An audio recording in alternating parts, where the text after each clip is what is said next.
contact with the VAR hub and waiting for the information. And now here comes... After review, the number 7 of Spain has the offside position. The final decision, offside. Well, we got there in the end, Tash. Torres sheepishly walks back to his position. Like I say, I think he knew he was offside. And indeed, that's been ratified. And we stay at 4-0 to Spain on TalkSport. And we've now wasted a good 3.5 minutes of that.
This is Game Changers with Anil Candola and Luke Henry.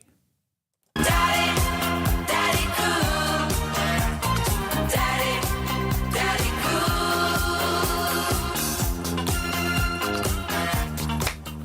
Cool. Whoa, we're back.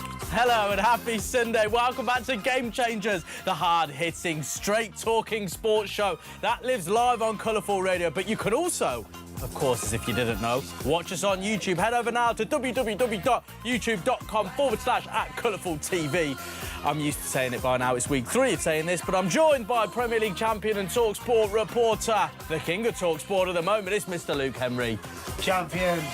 Daddy cool. That doesn't even work. Anyway, much more from that terrible performance from Luke Henry. But of course, before we get into it, happy Father's Day to every person celebrating, all the fathers, past and present. The backbone of many families, a very happy Father's Day to all of you, and congratulations, we've got you all a special Father's Day gift. We've got a jam-packed 2 hours coming your way as the 2026 FIFA World Cup is underway, live and direct across the TalkSport network. We'll look back at the action so far, including England's convincing win against Croatia. What did we learn from that game in particular, especially going forward to Tuesday's game against Ghana? We'll have so much more from the world's biggest sporting competition. We'll also be brushing off our sources and delving into the transfer market with some big transfers already circulating. We're talking the likes of Arsenal, Tottenham, Liverpool, United, all in the markets already. And of course, it wouldn't be a proper Game Changers show without some of your favourite features, winners and losers. We'll hand out the praise and stick from the sporting week. We'll round things off with track of the week, so stay with us, get involved. Let's get stuck into this show. It's powered by TalkSport on Colourful Radio, live on YouTube. So from now until PM, it's time to lock in, because this is Game Changers. Daddy, daddy cool. Daddy, daddy cool. Daddy cool. Lukey's cool. Thanks, man. Very nice. Psych. I'm only joking. Luke Henry, how are we, mate? Yeah. Back on the airwaves? Yeah. That was a bit of a hesitation. What's the matter, mate? No, I'm fine, mate. You sure? Yeah, absolutely fine. Have you seen that meme where that person's got a mask on and it's a smiling mask, but then behind he's crying tears? Yes. That's No, you. I'm not crying just yet. Really? 16 days in, though. Oof. 16 days into what? Work. Not a day off. You're joking? No, since Father's Day. No, since my dad's Since birthday. Father's Day, which is not very long then. Yeah, since Well, my- whoop-de-doo, he's worked one shift. There you go. Since my dad's birthday, 7th of June, I've not had a day off. That's ridiculous. That's illegal. That's absolutely Show must go on, right? Borderline sad. Borderline, get a life. Get alive. Borderline, What you no. get, we've already had this conversation, of course, with Father's Day. I'm absolutely 100% unequivocally sure that you will make a great father one day, Luke Henry. Thanks, mate. So in order to do that, not always, but I think the general consensus is you can get a nice girlfriend. Yes. Potentially a wife. Lovely. Have a kid. It's the plan. How's that going to fit in with 14 days, 16 days? What are they laughing at? I don't know. The fact that What, I'm are you working getting a 16 days, girlfriend? or go get, What, you getting a girlfriend? or you get a girlfriend? No. Yeah, game changers. Game changers. We are not changing the game in that regard. No, we're not. But we are changing the game in. I can't really think of. The shirts. We've got some cool shirts on. Shout out Next for this. Yeah. They didn't give it to me. I just paid for it like any normal Yeah, person. paid for it. Yeah, absolutely. Yeah, other stores are available, but Yeah, of course. Nice piece, mate. no, it's just I'll have it lovely. back. Yeah, thanks, mate. I'll have it back. Yeah, nice. Yeah, I know. how- Go on, say something about the haircut. Yeah. Unbelievable, isn't Nice. it? Yeah, I know, mate. I know, It'll mate. go great when it's finished. Do you know, it's not even started yet. Yeah. Do you know what? It is that time. We said it last week, didn't we? It's on that Game time of what? Changers. It's that time in terms of just lock in. Is it? All the nice stuff about haircuts. Yeah. Stuff like that. I did, however, Go on. little face mask last night. All right. Can you not tell? Great. Ah. Unbelievable. Right Did you then. leave it on? What's the need for that? Well, it's Welcome to the show, Adam. a valid question. Ridiculous. Thank Unbelievable. Did you leave it on? So disrespectful. So what'd you do? Take it out of the packaging and then put it to one side? To put it on my foot. My right foot looks really nice Yeah, like that. yeah. Brilliant. So how's it been then, Luke Henry? We'll talk about the World Cup in general from a work perspective. Yeah. You've been locked in. I was obviously with you late last night. We were working on the World Cup bits and bobs, weren't we? Germany's late winner against Ivory Coast. Good game. Yep. You were obviously already in the office sorting out all sorts of packages and teasers and all that kind of stuff. And I said to you, didn't I, that if you actually really break it down, the amount of work you're doing for arguably the biggest sports radio station on the planet, that's not just a phrase that we use, that we're in the mix, you're the best. Yeah, thanks. You're the best, mate. Yeah, I appreciate that, but Are not you quite. a victim of your own success? Yeah, victim. Victim. Just No, victim. no success. No success. Nah, there is plenty of success. There there. is. Do you find it rewarding still when you bang out a good old package? Yes, Yeah. I find it very rewarding when people think my package is good. Yeah, it's nice. Yeah. Have you got a strong package, or is your package? It all depends on the bed, I say. Wow. Yes. Okay, so yeah, if the bed's strong Yeah. and I raise the bed in the right way, Okay. Yeah. then the package sounds great.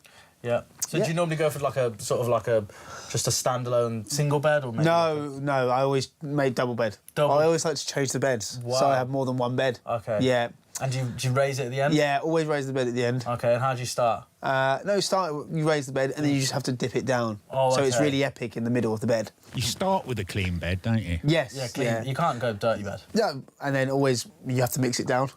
Oh God. And then once you finish, where'd you do it? Where'd you put it?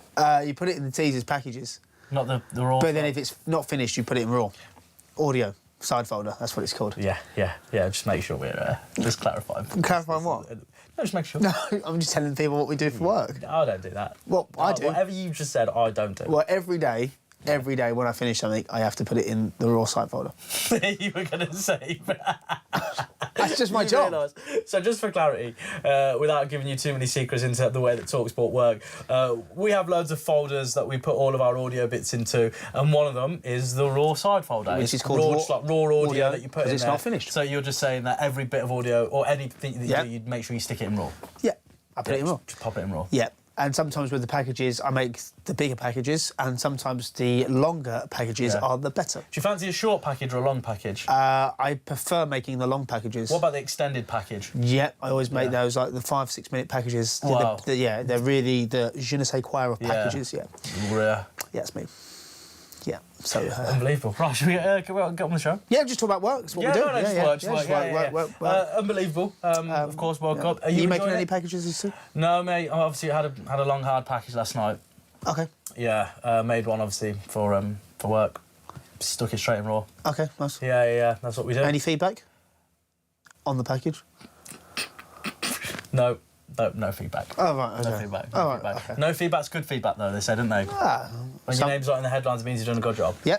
Yeah. Sometimes Like if a they referee. say great package earlier in the week, Yeah. it's Yeah, nice to know. exactly. It's always about the man behind the package. It is. Yeah, unbelievable. Have you had any time to Or socialise? woman. Or woman. Or woman. Yeah, we don't Yes. discriminate on this show, Game Yes, Changers. yeah, Thank you, Adam. very Obviously, true. Luke does. Clearly, we don't. We don't. Yep. Brilliant. Speaking of women, speaking of women, yeah. Yeah, yeah. any oh, look, mate? actually, funny you should say that. Actually, you've got a picture of Mikel Arteta with the Premier League trophy. That is all that's there. And Will Varney, who works at TalkSport, messaged you about more packages. yeah, England stuff. Just the one right, never stops. My question will go back to it. Yeah. Oh no, sorry. No, No, no, really, no women. none. No, none of them. Nothing? Nothing's been. No, none of them. Action? No, none of them been impressed about any of the packages I've made Well, or not made. Little yet. do they know, not- you're the full package. Thanks, mate. See what I did there? Speaking of package, you look like the full. Speaking of which, go on. You look like you did well in the week. In the week? Hosting.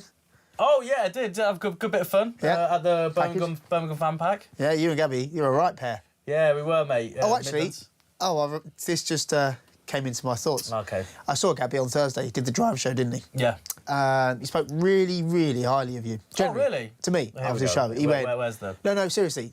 You can ask him this. He goes, we went, I'm not going to do the accent, but he went, Anil's a good lad, isn't he? I went, yeah, he is. He's a really good lad. He went, yeah, he's funny as well, mate. He's got a real knack for it. I went, yeah, he is. He went, the only thing is, mate, red socks. A bit of a weirdo, though, isn't he? Generally. I had a red jacket on. What did you want me to do? Wear What? pink socks? No, just wear white socks and invisible socks so no one saw them. Listen, I love Michael Jackson as much as the next person, but I'm not going to try and copy him. Yeah, but I did have the red jacket though. yeah, so I so probably could have, yeah. that's what Gabby said. Well, okay, I'll funny take that. That's funny about- enough that yeah. didn't say much else, No, and then he that started was- talking about Arsenal PSG, even though it's been like gone for 4 weeks. Yeah. But We mentioned that a little bit on the stage. Oh, thanks. Yeah, Nice to know you're thinking about me. No, not you. But yeah, red socks, mate. Yeah, I had red socks on. Oh, it's No. England. It's England, mate. Oh, is that your? It's England. I had red jacket, white t-shirt, red socks. What's wrong with that? Could have just gone red, white socks. Boring. Yes. Do you know what I mean? I like to bring a little bit of je ne sais quoi, a little style. Then Gabby's Sprinkle that words. on. Weirdo, mate. Weirdo, yeah. Yeah. Cheers, Gab. Shout out. But yeah, no, it was good. Obviously, it was at the Villa fan park. for England's opener against Croatia, which we will speak about live on Game Changers. It was good. It was a good event. It was the first non-Aston Villa event, so there was a little bit of worry, like, are they going to, attract the crowds, etc., etc. But no, really good turnout. Obviously, most of them big fans of Gabby Agbonlahor, and I'll take you through a quick story before we really get into the show. So what we did, so we had to do one pre-match. So I had to do, ladies and gentlemen, welcome Gabby Agbonlahor, blah blah. Had a little chat, preview of the game, etc., etc. And then at half-time. Before the game, we spoke about TalkSport a little bit, then we brought up the Arsenal PSG stuff and all that. And then at half-time, I thought, OK, well, the whole premise of this is for enjoyment, right? You want to have interaction with the crowd. We're powered by fans at TalkSport. So I opened the floor for questions. So the final question was, why do you hate Arsenal so much? And he said their fans were so annoying. But the first question was, Gabby, someone shouted this from the back, Gabby, why are you such a seer? C. Oh. Yeah, first question. Gabby, why are you such a C?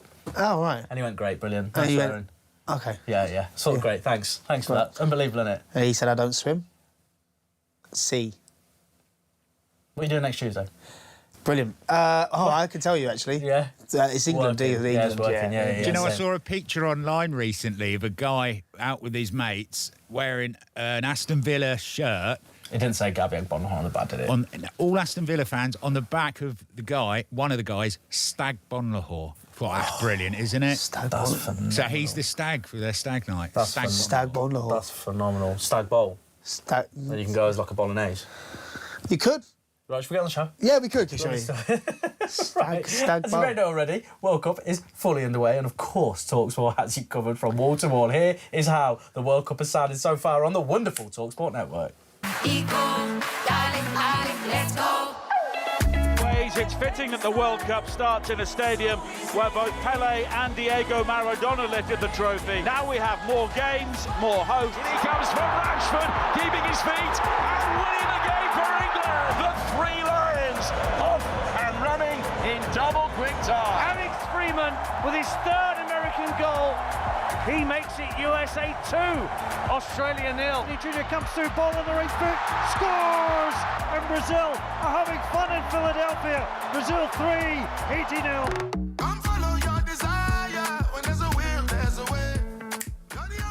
Unbelievable, isn't it? Absolutely unreal, of course. By the way, if you're watching on YouTube, you'll be able to see all the incredible angles we've got in the studio. Look at this, by the way. Look, we've got the side angle. We've also got the views, and then we can bring it back, I reckon. Adam, if you could just get us back onto the straight camera. No. And there we go. Look at that. Almost as if it's magic. What are you doing on your phone? Yeah, I'm just popping up our content. Oh, just to feel get, free. Yeah, feel free. Just go on your phone. Oh, yes. We're not on national radio. did say during the break, can Oh, no, you that's all right. put the focus on you, but then we'll realise we lose listeners and viewers if the camera is just on you solely, so we have to do a professional thing and keep me in the camera because my fade is looking so good. Bang average, Yeah, honestly, mate. thank you. Probably below average. I don't know if it is below average. I think it's just below average. OK, brilliant. Anyway, Thanks right, for that. So, of course, World Cup is firmly underway. So many games, of course. It doesn't really feel like England have played much. I think they've only played one game, but we are right in the thick of it. Half the teams, roughly, have played 2 games now. So the knockout stages are starting to take shape nicely. A couple of the notable results that we've had, of course, Mexico kicked things off with a 2-0 win against South Africa on the opening day. I'm just looking through them now. Spain, despite them winning very nicely at the moment, we'll be able to get you some further updates on that as soon as we can. But they obviously started with a 0-0 draw to Cape Verde. Phenomenal result for them. France looked really good. Lionel Messi scoring a hat-trick. Yeah. Ronaldo not doing too good either in their draw. And, of course, England's 4-2 win against Croatia amongst so many brilliant results across the TalkSport network. How have you found following the World Cup so far? I know it's quite difficult and a bit different when you're actually covering 95% of the World Cup. But have you managed to enjoy any games? Have any games stood out for you as well? That's some textbook World Cup action there. Feels like it's starting to really start now. Yeah. I mean, it sounds a really stupid thing to say, but it did feel like even on the first weekend, that first Saturday, Sunday, sounded a little bit still... And I think... Sorry. It just sounded a bit flat, even though that Saturday we had the first weekend with the first 4 games and then Scotland played at 2 o'clock and stuff. It still probably didn't really feel like the World Cup. I know Scotland fans would be like, what are you talking about? But it probably because England played, you know, the World Cup was on for nearly a week and England hadn't played. Yeah, it didn't feel right. So it didn't really feel right. But I think now we're obviously getting into the swing, the groove, the times, the kick-off times, the fact that there's no real football during the day and then, boom, you have a game at 8, 11, 1 and 4 or 5 or 2. And, yeah, I think people are adapting to it. And, yeah, look, you look at the first week of the World Cup, there's still loads of stories on the pitch. So it's been nothing short of entertaining on that. Although, realistically, I think you've probably narrowed it down to 4 teams in my eyes, that can win the competition. England, Spain, France, Argentina. I don't know, mate. I don't know. I don't know if I see it in Argentina. I just think they've got well, we'll talk about it later on, but I think when you've got that player, you've always got a chance in your team. Very true indeed. Of course, one of the massive talking points from this World Cup, and here's your first hot take of the show, is hydration breaks. Now, I'm going to say it. I think they're a good thing. And I'll tell you why.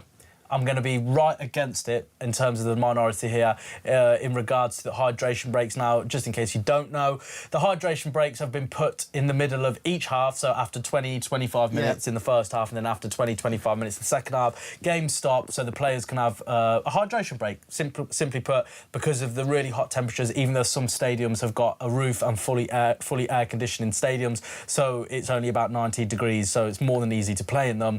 But then there are obviously some that are reaching late 20 degrees in terms of the temperature and conditions that the players have to play in.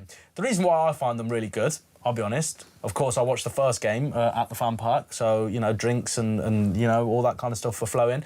It's perfect. Quick 20-minute break. Want to go outside for a smoke or a vape or if you do any of that, but for me it was a quick toilet break. No problem. You don't miss any of the action. You can have a quick break, maybe get a quick bite to eat, and you're back in the zone. It's great. Terrible. It's not a hydration break, though, is it? Well, I don't need to. I'm not playing. It's a revenue thing, and also it's a coaching break. If anything, the coaches are a benefit. I would be interested to see, though, in football going forward, is that going to be the new... What, as in 4 quarters rather than 2 halves? I think it'd be terrible. Why? But what's the big deal? Why do people make such a big thing out of it? Because like, is it that deep? Yeah, I think it's massively deep. Yeah, I think it's absolutely massive. Well, you say that, but then the game also stops for 4 minutes for a VAR check, and no one talks about the break in play and the prevention of any consistency on the pitch, and it's stopping any teams from building some real strong momentum. Everyone seems to have a problem with VAR, but not exactly how long it takes and what that does for the benefit of the game. No one has a problem with how long the ball's actually in play. If you look at the statistics, there's some games that are approximately 30 minutes of the timer, which is a third of the game, the ball is not even in play. So no one seems to have a problem with all of this, whereas the hydration breaks, which specifically... They might do, but people have a problem with the pause in play that specifically has a timer in the stadiums to show you how long that's going to be, but yet they don't have an issue with how long VAR is going to take. Why is there no implementation of a short 2-minute timer for a VAR decision? Simple. Yeah, but they're 2 completely different things. But it's a stop in play, and we're talking from a fan and a perspective point of view of watching the game. Yeah, what's the big deal? It's 2 minutes. They're completely different. If your concentration skills cannot keep you going for 2 more minutes, no, they're completely 2 different. They're 2 completely different things. I just don't because understand. if you're waiting for a VAR check on a penalty, you're not going to go to your manager then because you're waiting to see that decision. You know, this is after 22 minutes of any single game of football. Your manager will be waiting there and going, right, I've got a hydration break in 2 minutes. I'm going to change this formation. I'm going to change this. I've got 2 minutes to change. I mean, the Netherlands-Sweden game was pretty much a classic example. Forget the score was 5-1. Netherlands went 2-0 up after 19 minutes or whatever it was. You watch Graham Potter change his team into a back 4. They were the better team for that period in the half. They could have actually brought it back to 2-1 before. And then at half-time, then the Netherlands changed their formation and it was 4-1. What's wrong with that? There's nothing wrong with it, but it's a tactical break. It doesn't change the actual... It changes the flow of the momentum, it changes the flow of the game, and it's going to be it's already planned. People know there's going to be a hydration break. With VAR, it's completely different because you're waiting for that said precise point, whether that's a red card on a foul or a penalty is going to be taken. You're not going to be calling in and going, OK, if this happens, you're not waiting for that. That happens in the moment. What's the problem? I still don't understand. I just don't. The issue, because they're not hydration breaks. That's the point. Well, they're drinking water. They're really not hydration breaks. It's a revenue thing, and also it's a time for the managers to have a say. It changes the course of a game. It becomes 4 quarters of football rather than 2 45-minute breaks. That's why now keepers are going down in the Premier League and trying to waste minutes so managers can get their word across. That's why the Premier League are taking punishment on players doing that, especially keepers doing that, because there's a loophole within the game. It's 2 completely different things, and I don't think they are the same thing. I don't really like the hydration break at all. Adam, do you want to come on this? Well, I think I agree mostly with Luke, but you do make some points, Anil, that I think need to be addressed as well. I think VAR in itself, this World Cup has been an example to the Premier League of how it can be done. It is quicker. However, I've always thought if VAR makes a decision based on a clear and obvious mistake, That's supposed to be the mantra, yeah. then surely it should take less than 10 seconds to make that decision. If it's clear and obvious, it will take you less than 10 seconds. So I think there should be like a 10-second limit on the VAR decision. These hydration breaks, I think, are a complete joke. It's pandering to the American advertising market. I actually heard one game, and over the loudspeaker I heard, and that's the end of the first quarter. And I was like, oh, my God, here we go. This is where it's heading. Now, I think what's fair is have hydration breaks above a certain temperature. That's fair. Yeah. Then it's across the board. That's If you're fair. playing in heat, you take it. If you're not, you Yeah. don't. But otherwise, it is, you saw it exactly as you were saying, Netherlands against Sweden, it changed the game. And there's been a lot of games during this World Cup where the momentum really has changed, and it shouldn't. And also, when they're having a drinks break, why are they going to the touchline? Why don't they do it like cricket? Why don't they stay in the middle of the pitch? But why? And someone what's comes the, out with what's drinks? I just don't understand Because they what the shouldn't- problem is. Why because can't they go and get some words with their manager?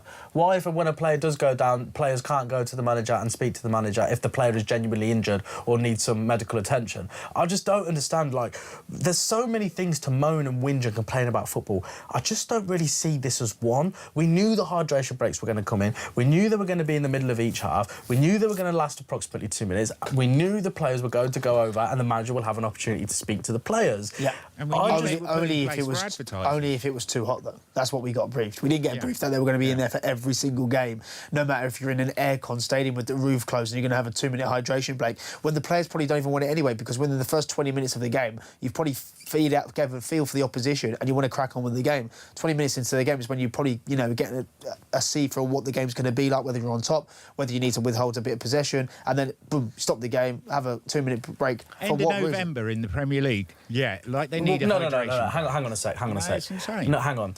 And while I understand and partially agree with the sentiment that it should depend on the temperature of the stadium, then that would be unfair advantage, because we're talking about stoppages in the halves, right, for managers to be able to speak to their players, to be able that's to the get point. messages They across. shouldn't- But that's No, not- wait, to prevent any momentum. That's what we don't like, right? Like, a team's really going for it. Maybe an underdog is really having a good start to the game, but then all the momentum's killed because then the managers get a chance to wiggle things around. But then if, for example, let's use a really extreme example. Let's say England versus Cape Verde, right? 2 ends of the spectrum. Now, let's say Cape Verde in the first game, right? Let's say they play in the group stage games and the temperature is 25 degrees, okay? And Cape Verde start the game really well. England have the hydration break, change a few things, and then England win the game. So Cape Verde are going to feel hard done by because they've had a stop in play, right? And then England went on to win the game. Now, if you fast forward, let's say 2 weeks, and England play Cape Verde in the knockouts, the temperature of the stadium's 18 degrees. Not hot enough to be deemed to be a hydration break, but England start very well. Cape Verde struggle. Why aren't Cape Verde allowed then the opportunity of a hydration break to then just get things all in order again, get all their ducks in a row, and then start doing it? Which is why there shouldn't be one at all, if you ask me. You know, But then, come on, if it's 25 to 30 degrees, there should be a hydration break. I think we can all agree on this. A sport far more tiring than football is the marathon. Do they have a hydration break? No, they have cups of water along the side. Why aren't there just cups of water along the side of the pitch? If you're thirsty, mate, go and have a drink. This is just ridiculous, come on. But no, come on. We're not going to have Ridiculous is Capri stopping the Suns game for 3 on the touchline so players can just pick You it up see and the run a London drink with it. Marathon outside the studio here every year. There's tables and cups of water. Why can't they just have bottles on the side? No, there's not going to be little bottles of fruit shoots on the side for players to pick up and quickly drink and throw. Come on. let's just. I get it, right? I understand the Americanism of our English sport. We don't like it having too much an overbearing thing. I actually do quite agree with like halftime shows and stuff like that. I think there needs to be an appetite for that, and I don't think necessarily within English football fans anyway, or potentially worldwide as well, that there's a real appetite for that. But then there are certain necessities, and I just don't know whether you can pick and choose when you have your hydration breaks and so on and so forth. What about the World Cup final? What about it?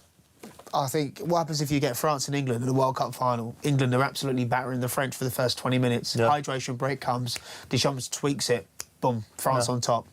I think a lot of people will be like, I don't know if we can say this, but that hydration break was probably the reason why France did this. England go into the game, second half, probably the same sort of Horses pattern. for courses, mate. If it was the other way around, England started terribly, had a hydration break, Tuchel got in something, they just came flying out that's the my trap. point. No one would have a problem then. It is selective and subjective to whether or not it benefits your that's nation. my point. The French would. That's my point. Yeah, No, that's my point. But then you're But always going to have a problem with it. Yeah, no matter what. that's what we're saying. But then if you completely eradicate the hydration breaks, let's say they say for the final 2 European teams, or let's say 2 South American teams in the final, they're used to the heat, they won't need a hydration break. Whichever team doesn't win, they're going to go, well, hang on a minute, what happens to hydration breaks? I just think if you're going to... I know it seems ridiculous to have a hydration break for temperatures that aren't really as hot sometimes as it is in England towards the back end of the season, right? I get that. But then, come on, you can't have such an important thing happen for some games and then not for the others. I wonder how hot it was in Mexico in 1970. Brazil looked pretty good in the Azteca. Possibly one of the greatest ever performances, and there was no hydration break. No one even thought about it.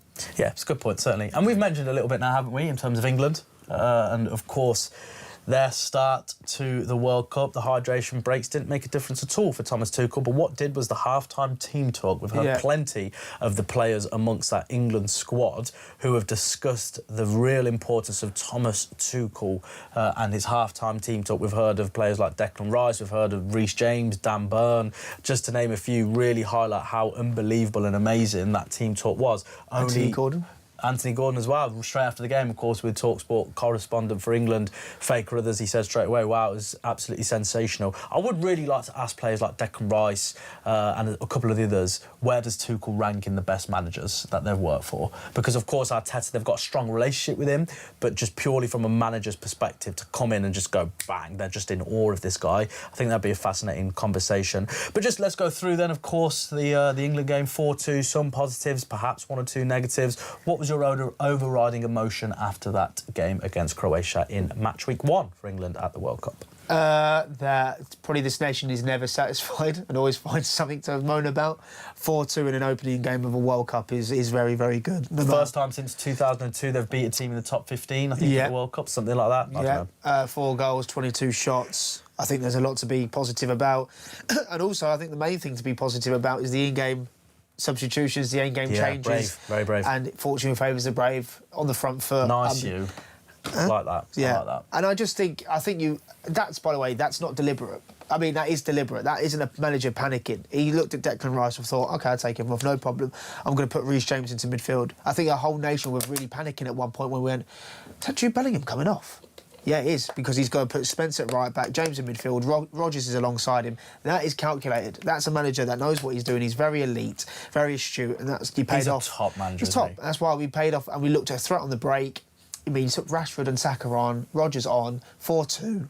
Yeah, really, really good. I'm very happy. There's a little concern I have at the back, but that can be ironed out very simply. Yeah, it's very simple. That was my question. Look, Croatia, of course, I think there's a bit of a myth as well to say that they're old and they're past it. I think the average age of their team was 28 and a half, so I think it's a bit of a myth because their best players are obviously on the wrong side of some of them 40, right? Yeah, Modric is 40. But look, the one thing that we can't disagree on is the fact that Croatia haven't exactly got the most potent attack in the World Cup. No. They did still manage to score 2 goals against an England defence that looked at, certainly in the first opening exchanges, looked a little bit shaky.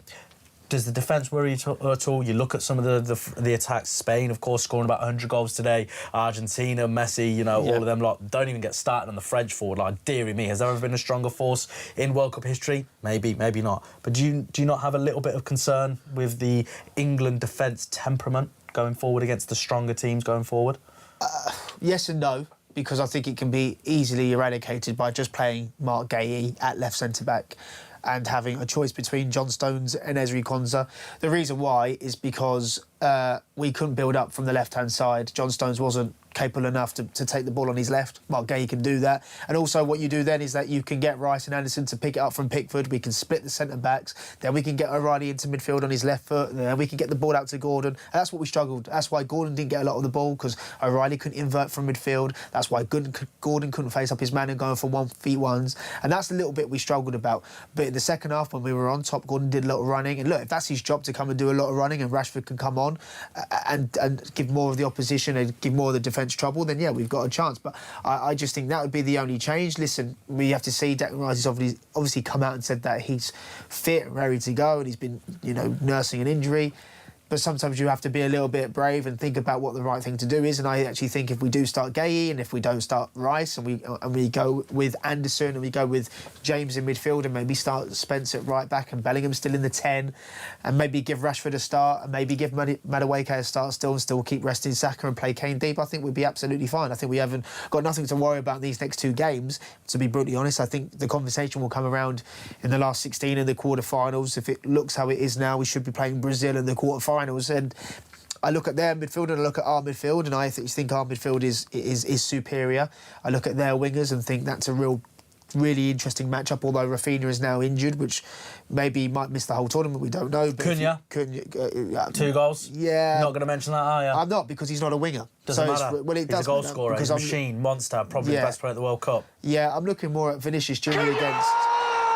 Yeah, I'm looking more against Reece James against Vinicius. I guess he'll play right back. That's tasty, isn't it? And then you maybe Ryan against Nico O'Reilly, who, let's be honest, I seem to remember rightly, I think Ryan did pretty well against Manchester City in that day when Arsenal became Premier League champions. So,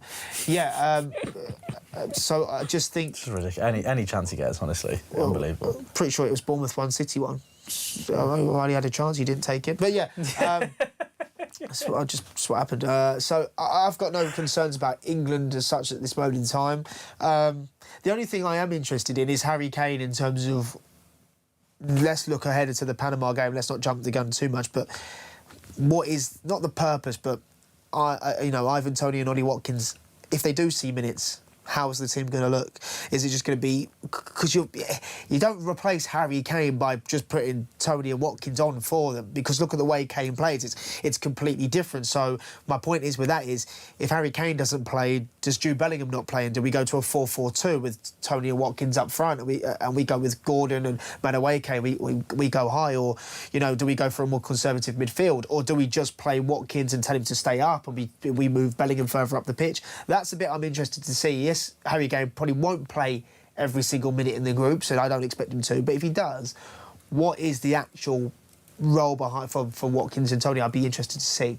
But England, very good start. Apart from that, the French absolutely terrify the life out of me, but I don't think we have to worry about them until the semi-final or the final, I believe. So as far as England are concerned, probably the second best team right now on display behind France. Wow, strong words there from Luke Henry. Just a couple of things that we need to get through, of course, before we move on from the England conversation. Now, just quickly, by the way, Harry Kane, I genuinely don't think I've ever seen a striker like him. Like, genuinely. Like, the fact that he can score goals in such potency in the box and then also be in his own box, defending, clearing, finding 70-yard pings, unbelievable. He's done it again! Harry Kane! Sorry, how did that... Sorry, what was that? Can you... He's done it again! Harry Kane! Can you play that, when you find it, can you just play it from the start, just a little bit further from the beginning? I just want to know how that sounded. Don't worry. No, we don't need to. No, we don't need to. No, how did he's done his work. No, what happened? No. No, he's done his work. I'm just interested. No, and what's the point? No, I'm just interested, because everyone now seems to love them. Everyone in the world seems to love them now. Oh, blooming heck. Oh, Declan Rice, when he puts the ball on the spot. No, you're a disgrace. You're a disgrace. You're all disgraces. No. You're all disgraces. No. How many times have you sat on this show and go, all you do is cross the ball in, all you do is set pieces. Whining. And now you want to jump on the high horse. No. You're a disgrace. No. You're a disgrace. This is completely different. Every time, second up, England got a corner. Woo, the crowd are getting excited. Why is that? Because you know how good the deliveries are. You don't deserve it. I agree with you, and I did during the season say everyone complained for years, corners never go anywhere. Corners. And this season, Now he's doing interviews about it. And I couldn't now, wait for England to start. Now taking Tuchel's those doing corners. it. Yeah. No. Let's just hold fire. No, here. I'm Let's not holding put fire. the handbrake on a little bit, okay?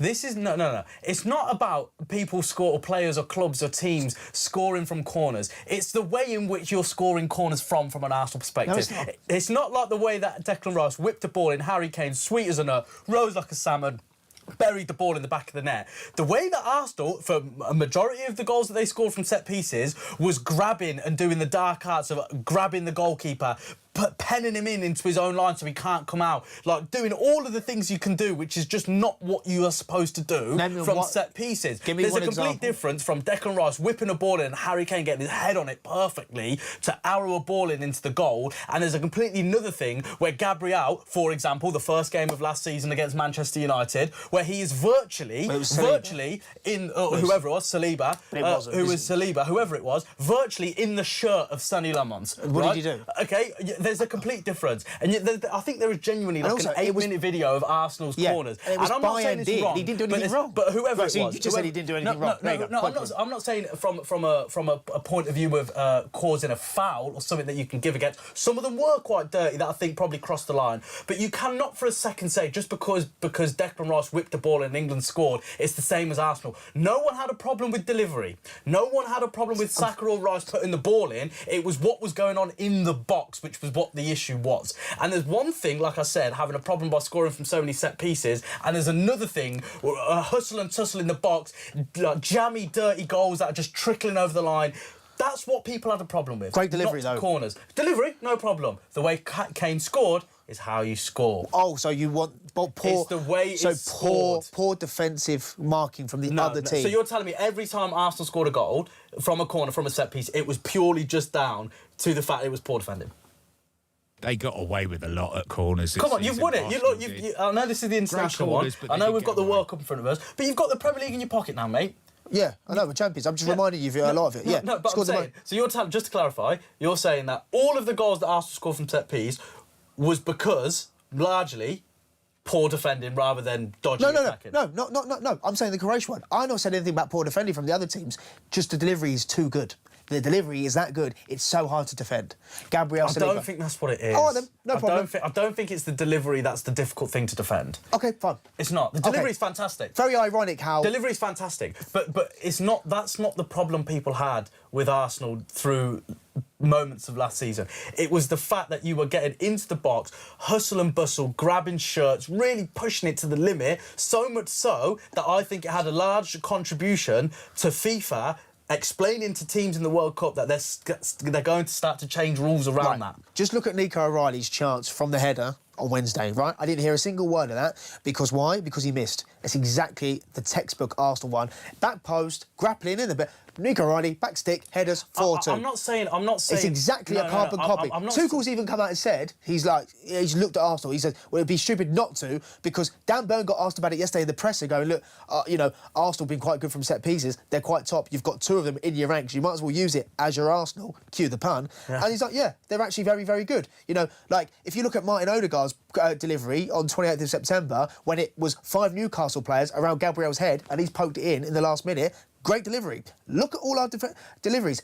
Great delivery. The delivery, I can agree with that. You can say what you want about the defending. The delivery is phenomenal. That's what I'm saying. Delivery is phenomenal, but the delivery is not what the problem. No one said, oh gosh, that stupid Arsenal team. Look how good their deliveries were. It's nothing to do with the delivery. It was the shenanigans, the complete and utter tomfoolery at times in that box that Arsenal got away with at points. But it doesn't matter. You won the league. No, we did. This is what he does. This is what he does. It's not even 8 o'clock. Just letting you know. Where he normally brings Arsenal in. You're very good. I'm just letting you know. You're very good. I'm just hearing things I heard. I'm just hearing things. All you do is just rely on set play. They're not even that good. They're not even that. All you do is put the ball in. It just hits his head. It goes in. You're not even that good. I'm just hearing everything I've heard for the past 38 weeks. We've done a whole Premier League season on it, and all of a sudden now the nation is getting excited when Declan Rice puts the ball down. Unbelievable. Unbelievable. You Arsenal fans are honestly shameless. Just go in there and make it all about you. We did. Yeah, we did. And we won the Premier League. How awful does it feel? And how did we win the Premier League? By a Saka delivery, Havertz's header. Anything wrong with that? No. I thought it's by sacrificing the Champions League. Well, we won that before, didn't we? So that doesn't make any sense. sacrificing the champs. Well, we won that before. Not this season. You got No, smashed. no, as in we won You got the league. smashed by PSG in the final. Well, Smashed. You got on in Europe. What, 2008 Moscow? Won it on penalties. Same way you lost on penalties. Embarrassing. Yeah, it was for you. Yeah. Gabriel. Ironic, isn't it? Love it. Gabriel missed the penalty. Oh, no. Where was that? Gone. Yeah, Premier League. Champions. I'll give No, you that. you're right. No, I'll give you that. Premier League. No, I'll give you that. See you next season. No pun. Premier League. Premier League. No, Premier League champions. No, nice try. Premier League. Yeah, I know you too well. You don't. Premier League champion. Yeah, that's what. Thanks. Premier League champion, mate. I said I'll be fair. Honestly, ridiculous, mate. Unbelievable. I don't know what's happened there. Unbelievable. You Every week, Every week, you. Every Arsenal, week. it's Arsenal that somehow he's wormed its way in, hasn't he? You said that the Rice. Whinging. I'm just saying. He should be happy. Finally, the nation's behind Rice. Just exactly what I wanted. Instead, he's moaning at the fact that people now like Rice. Oh, no, Brilliant. you can moan. Brilliant. You can moan. Which is very ironic, isn't it? It's very funny. Ridiculous. Unbelievable. Right, should we turn our attention to the transfer window? No, why not? Why not? Why not? Well, Arsenal? I don't know Yeah. why we wouldn't start with Arsenal. Let's go with Rodgers. Why not? Yeah. So we are hearing reports. Craig Hope, I think it was, one of the journalists who... I hope. Yeah, you hope. Craig certainly hopes. This one comes off because it'll be another one for his armoury, if you like, in terms of getting the story right. We are hearing that Arsenal could very well be closing in on Aston Villa and England superstar Morgan Rogers. Now, Luke, we've spoken about this briefly last night, didn't we? Said, look, we'll save it. Make sure we speak about it on Game Changers, the show, live on Colourful Radio, powered by TalkSport, and we're also on YouTube. So head over to www.youtube.com/colourfultv and you'll be able to see my beautiful face at the World Cup. That looks gorgeous. And Luke. So we'll go through, of course, the links with Morgan Rogers. Now, we had a very interesting conversation, didn't we, saying, okay, right, let's see, I think that it could be likely to happen, not just with the fact that Aston Villa, without being horrible, would be classed as a feeder club to a team like Arsenal. It's also, you've got to factor in Declan Rice, Bukayo Saka. They're arguably going to be...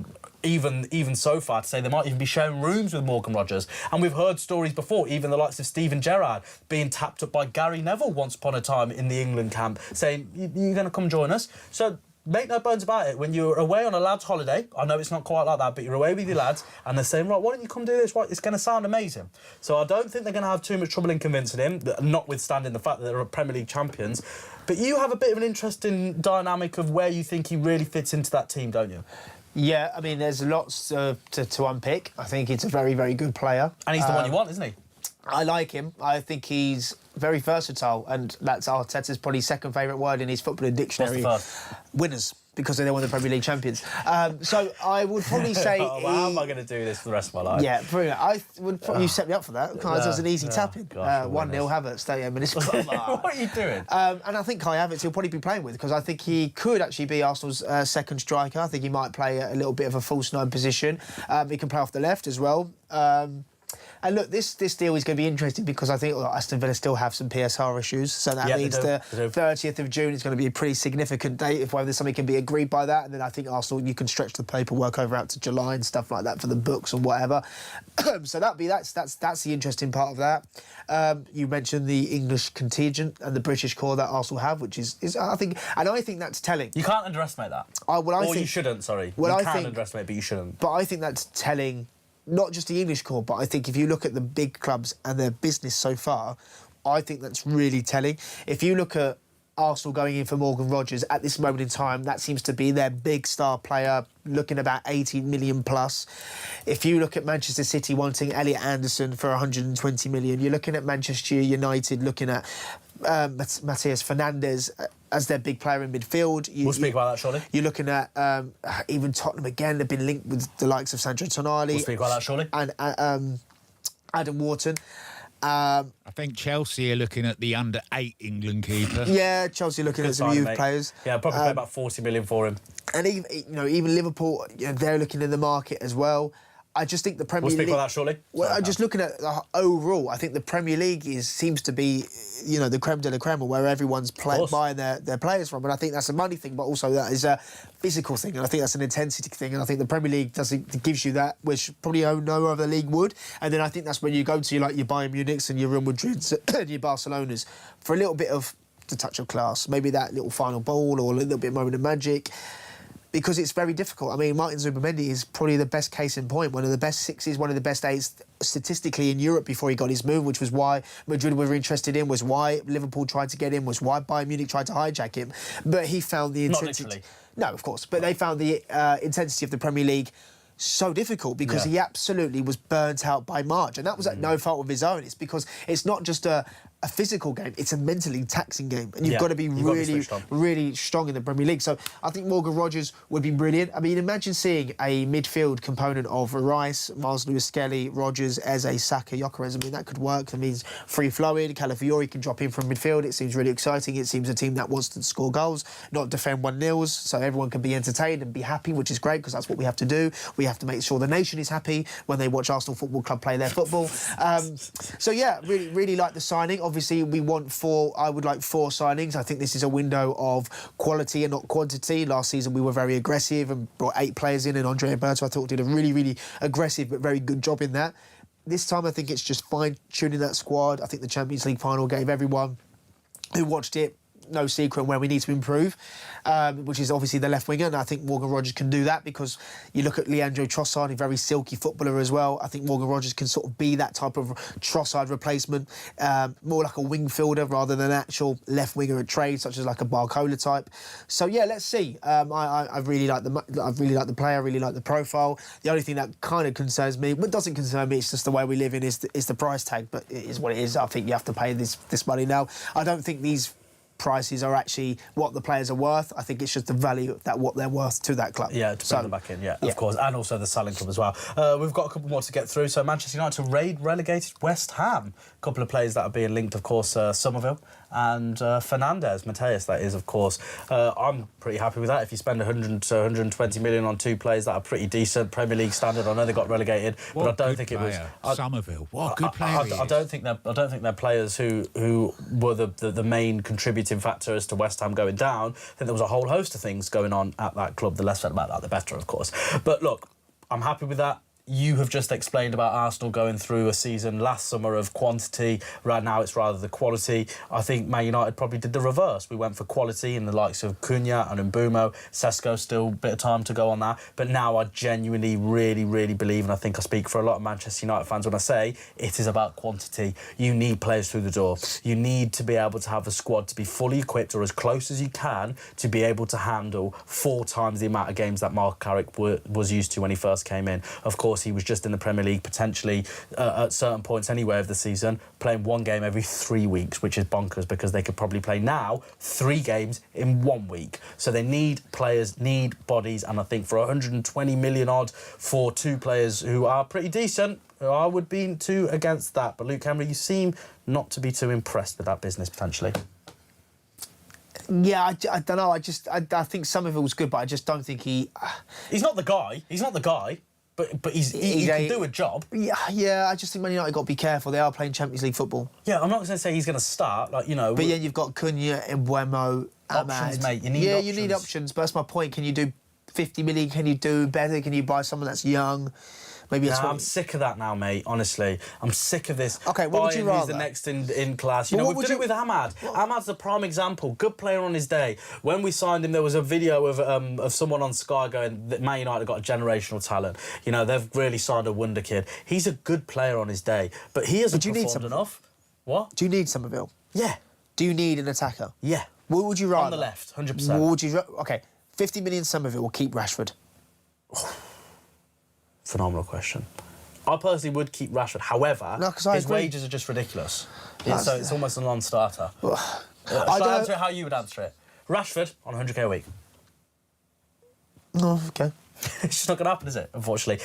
So we'll quickly move on to a really big one. Of course, Diamonde, who's been absolutely phenomenal just in this World Cup alone, never mind in the domestic season. Heavily linked with a move to Liverpool. Of course, we expect that to go through. But the one that I really want to speak to you about is Tottenham Hotspur and their pursuit of a Newcastle giant in Sandro Tonali. We've heard, of course, that Tottenham have already had a huge bid up to £80 million worth, rejected by the Geordies. Where do you see this one going? I have absolutely no idea. Why would he go there? He could go to United. Well, he could go to Manchester City, apparently. Yeah, but I do think that the pull and the allure of Man City is nowhere near what it was 2 months ago when Pep was there. I'm sorry, but you cannot tell me for 1 second any player is joining Man City because of the history of the club or the fans, because it's just not true. It is not true. You can't say it's location, because if it's location, they're joining Manchester United. If it's history, it's Manchester United. Wages, you could go to either or.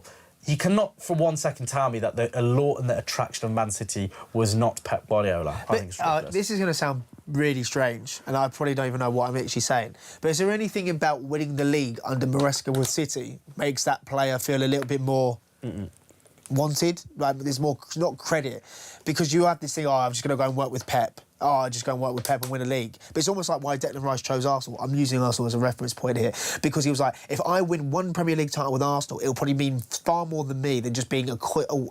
Maybe. But then if that's what Tonali would think, if it's like, look, if I go there to Man City, but that's a comparison between Pep and Maresca. But what I'm saying is the comparison of Man City under Maresca and Man United under Marco Carrick. To go to Man United and win a Premier League title potentially, for me, is the biggest thing now that Arsenal have finished their chase of the title. But the horrible conversation is, right now, who's still more likely to win the league? It will probably be City next season. Potentially. Well, I think I think it's level playing field. What, between you and United, you and City, you think it's level playing field? Mate, what is to tell us at any point whatsoever, other than the fact that he worked under Pep Guardiola, that Enzo Maresca is going to be the guy for Manchester City? No, but I'm not talking about managers. I'm talking about what is the indication? The players. There is no guarantee. Yeah, of course the players. But then Sir Alex Ferguson won the title. With a squad that was quite on the downfall, but they won it by a canter the following season. Look what David Moyes did. Didn't even end up seeing out the season. So I don't think people realise the drop-off. To look at your boys. Arsene Wenger wasn't exactly in his pomp when he left Arsenal. And Unai Emery, probably your most hated period as an Arsenal fan. Yeah. The drop-off is insane. And I think it's really optimistic, to put it nicely, to think that Enzo Maresca is going to come in and he's just going to completely just carry on because of the quality of players. And we also, small elephant in the room, 115 charges. Most of the players might not even be there. Yeah, but I'm talking about the players now, if they're there now. I get that. But Bernardo Silva, John Stones, these are big players who have left, Pep Guardiola. I'm hearing that. But you're right now, you think that you and City have the same chance going into next season to win the league? They might be edging it a little bit, but I genuinely, and this is what I was saying to you yesterday, take Arsenal out of it. The real conversation next season is not the title race. That's not the exciting thing. The exciting thing is who is going to finish second and who is going to push Arsenal the most. Because United, Liverpool, Chelsea... I'm full sense of security, this. What? No, I know, you said it to be unfair. I disagree. I still think there's going to be a title race, mate. I don't think the World Cup's a massive leveller.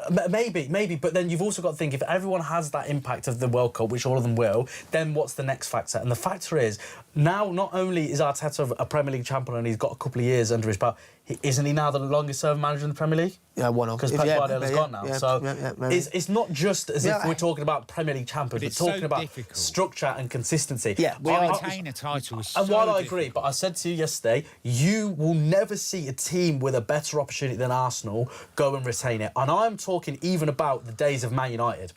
There has never been a clear opportunity for a team to go and storm the title. And this, you sometimes think that it's a dig at Arsenal, but it's really not. It's got nothing to do with Arsenal. No, it's not. It's genuinely nothing to do with Arsenal. Arsenal set their stall out. You know what they're going to bring. Now the onus is on the lesser teams to see what they can bring. And I just don't know where it's going to go. But we've only got time for a little feature now. It's time for this. Everyone's a winner, baby, that's the truth. I'm a loser, baby, so why don't you kill me? What was that? Yeah, go on. No, you want to speak to Adam privately. Why can't I hear? Because you'll hear it live in literally 90 seconds. It's about the feature. OK, brilliant. Right, winners and losers. Very simple. We pick our winners and losers of the week. It can be about football, could be about sport, or it might be about something else, as you'll find out my loser in particular. Luke Henry, who's your winner? Well, it's actually this... The owner of that? The owner of the World Cup trophy now? Yeah, well, right now. Lionel Messi, quite frankly. It's just sometimes I think we all forget football has been going on for absolutely ages. Well, thank goodness you're here. To me, I'm talking going back to the 1800s and like the football the beautiful game, right? We have been born and we live, not like, oh, remember what Ronaldinho... We are living and watching the greatest ever player play the sport. Ronaldo's phenomenal. I don't think people actually take that. I sometimes can't get my head around that, of the history of football. And it's not like I said, we were watching it when we were watching YouTube videos. In 2006, I remember 2005 FA Cup was my first memory. I remember people talking about Messi. I remember the 2006 World Cup and everyone talking about Messi. Even though he was a young kid, we've watched his development and his growth for the last 20 years in front of me. It is to the point where you go and watch his games. I've been lucky enough to go to the Emirates. And yeah, you're watching Arsenal, but you're really there because you are watching the best player in the world. It is actually uncanny. And to do it at 38 and to deliver a hat-trick like that, to be, equal the most goals in World Cup history now at 16 with Miroslav Klose, it's just a joy. We're actually so lucky. It is actually unbelievable. The best player ever. Think about all of sport. Think about whether it's F1, cricket, tennis, golf. And someone said, who's the greatest ever to play that sport? And you're watching it in its flesh, in real time. To the point where I remember my mate at university is a Spurs fan, and they played him at Wembley, Spurs-Barcelona, and he was and ahhing about whether to go. I said, listen, mate, don't go because of Spurs. It's going to sound really bad, but go because you can tell everyone that you had the privilege of watching Messi live. And I'm not even joking. Messi scored 2 that game. Barcelona won 4-2. Kane scored, and he was just wow. Do you know what I mean? It's just one of those moments. It's like, wow, what a privilege, what a talent. Look, he might not be the greatest ever. People might say Maradona is better. People might say Pele is better, whatever. Ronaldo. But to have Lionel Messi in this lifetime, it's just stratospheric levels. It's just unbelievable. Couldn't agree more. I mean, I've been watching football for nearly half a century now, and I saw Maradona at World Cups, and he was the greatest player in the world at the time. And watching Messi has been very similar to Maradona, but Maradona, I mean, just week in, week out, he's doing what Maradona did when he was at his peak. But he's doing it for 22 years. Ridiculous. It's just mind-blowing. And the fact that people still say, right now, there is a small argument that he still might be the best in the world. Right now. No, that's not true, is it? What? He's not the best in the world after one hat-trick against a pretty crap team. He's not. Individually, people might say he's still the best footballer in the world. 50 years old, he will still be the best because no one has a brain like Messi. No one has that vision. He's insane. Maybe not. Right, should we move on? Because we've only got a little bit of time before we, of course, have to break. My winner of the week is Jude Bellingham. Now, Jude Bellingham, I cannot believe for 1 second that there was even any conversation whatsoever about this individual not starting for England. I understand if you're talking from a perspective of injury and you don't want to start players who aren't 100% fit, I get that. But any other reason is just utterly ludicrous. The man is 22 years of age, playing for the biggest club, not just in football, but perhaps sport. And now I don't want to go down the route of the reason why some people have a problem with him is because of racism. It's a very strong accusation to make, and without some strong evidence, I wouldn't like to go down that route for a couple of reasons. But I do think we have a real problem in this country of building people up just to tear them down. And I think this is the prime example of someone who's become larger than life within this country, and of course now unfortunately is the victim of so many critics, and I think he's performing every single week and showing the world why he is one of the best players on this planet at 22 years old. We don't have time before we have to go to the break to get our losers, but we might just sneak them in after the other side of the break, so don't go anywhere. We've got so much to come. Of course, the losers of the week, we've got the return of the Premier League fixtures as well, and track of the week. Don't go anywhere. You're listening to Game Changers on Colourful Radio with me, Neil, and Luke Henry.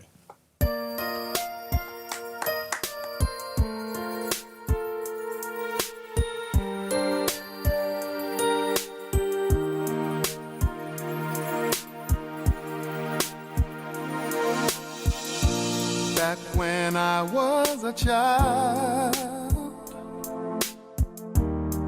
before life removed all the innocence, my father would lift me high and dance with my mother and me, and then spin me around till I fell asleep. Then up the stairs he would carry me, and I knew for sure I was loved. If I could get another chance, another walk, another dance with him, I'd play a song that would never, ever end. How I'd love, love, love to dance with my father again. Ooh.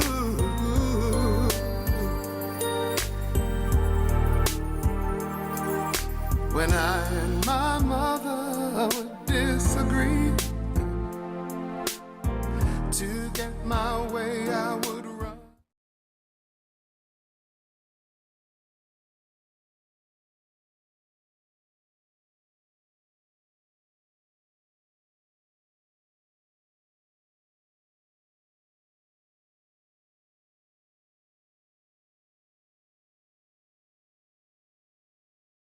This is Game Changers with Anil Kandola and Luke Henry.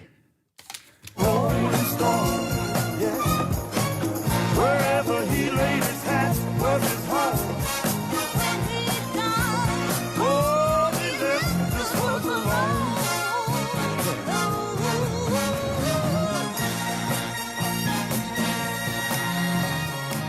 Where he left his hat was his home. And when he died, oh, it won't roll. Temptations, Papa was a Rolling Stone. I know you're tempted to stay with us on Game Changers for the next 58 minutes. My name is Luke Henry. To the right of me is Anil Kandola. Welcome back to Game Changers, powered on Colourful Radio. No, on Colourful Radio, powered by Talk Sport, lucky people. Coming up, we've got a lot to talk about. We'll be talking about the Premier League fixtures. I've heard a bit of breaking news in the break about the mighty Gooners. Might tell you, might not, because the English champions need to carry on their defence. We will be talking more about the World Cup, but also we're going to be doing a bit of change in the game because we've been working so hard. We're going to give you some tips of not like to be us because you don't want to be like us. Because Single and lonely. yeah, well, lonely. Single? Yeah, I'm definitely single, yeah. What else are we going to do? We're going to do the wonderful trivia. Bradley Adam will be joining us. I haven't seen him in a while. I haven't seen him since Sunday, believe it or not. So he's going to be back in. And we've also got the one, the only, probably the best feature in the world of radio. That will be Track of the Week, and DJ Brothers, who's been working on a really exclusive track, will be joining us later on in the show to preview that. So, World Cup chat, a bit of Arsenal chat, better breaking news. Might do our losers, because I've just found one in the break. He's to the right of me. All of that to come. Make sure you got your cup of... Make sure you got your iced latte. It's too hot for a cup of tea. Matcha. No, iced latte, don't be like that. Iced latte, little chocolate biscuit, and join us for the next 57 minutes. This is Game Changers on Colourful Radio, powered by TalkSport.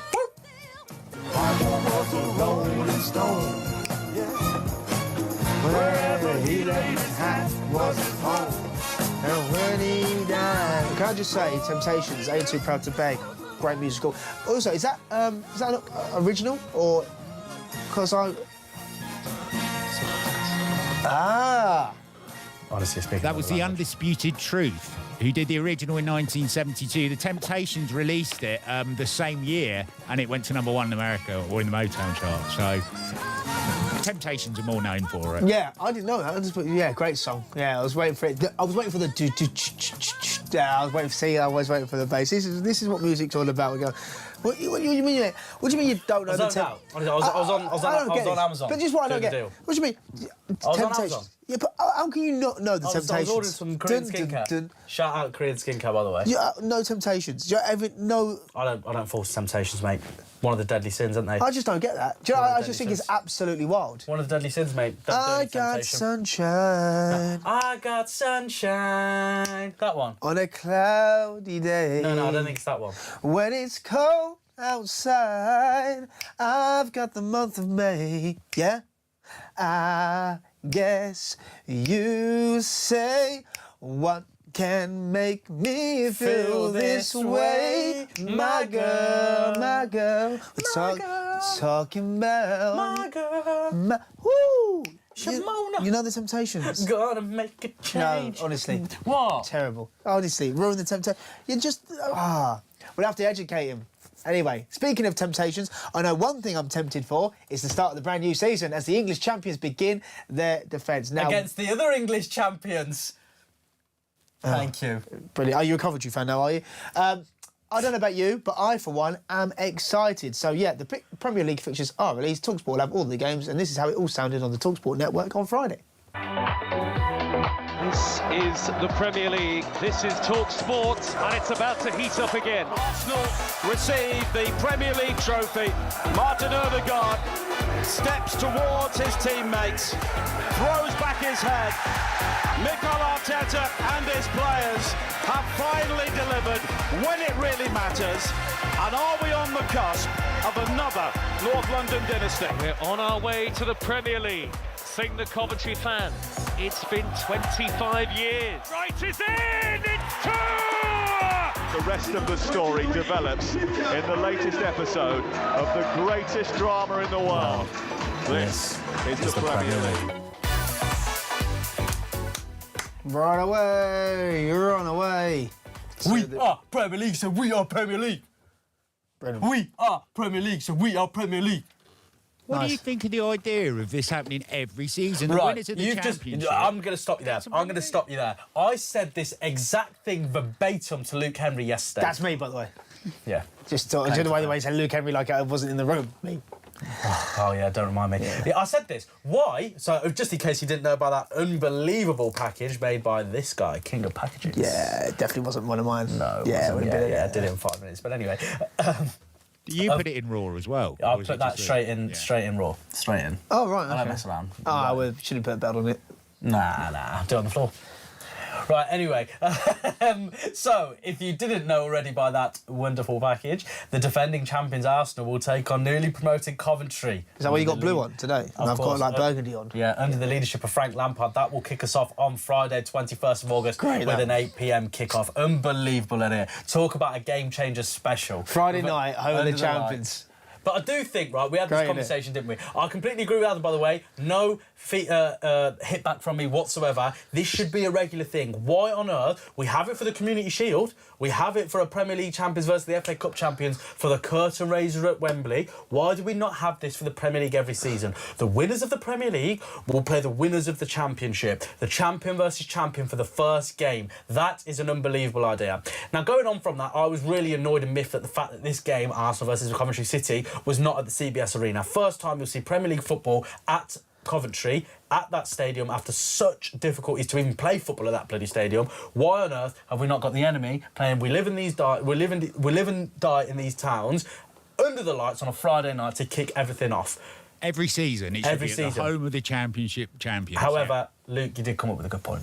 Did I? Yeah, he said, well, no, because I want to see my team, the champions, start the season and their campaign at home. And I think that's fair. I do think that's fair. I thought, OK, it's hard for me to disagree. Because if your team win the Premier League, you know you're going to be on first. Yeah, you should be at home. Yeah. And I get that. I do get that. You did change my mind. I'm pretty sure isn't it normally what happens though? No, because I remember I remember in 2024, I think it was 2024. Liverpool won the league last season. They kicked off with Bournemouth, right? Yes, but I was in Thailand when one of the games, I can't remember. I'm sure it was an away game. Ipswich played, maybe?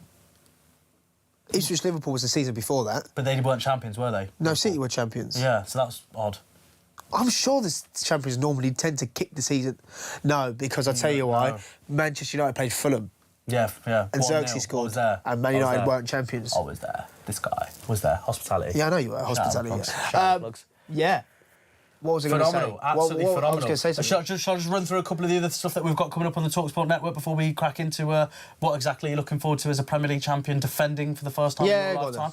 Right, so unbelievable action across the TalkSport network. Of course, as always, I know we're in World Cup fever, and just in case you didn't know already, TalkSport have every single commentary of the World Cup, the only place to hear every single bit of coverage of the World Cup.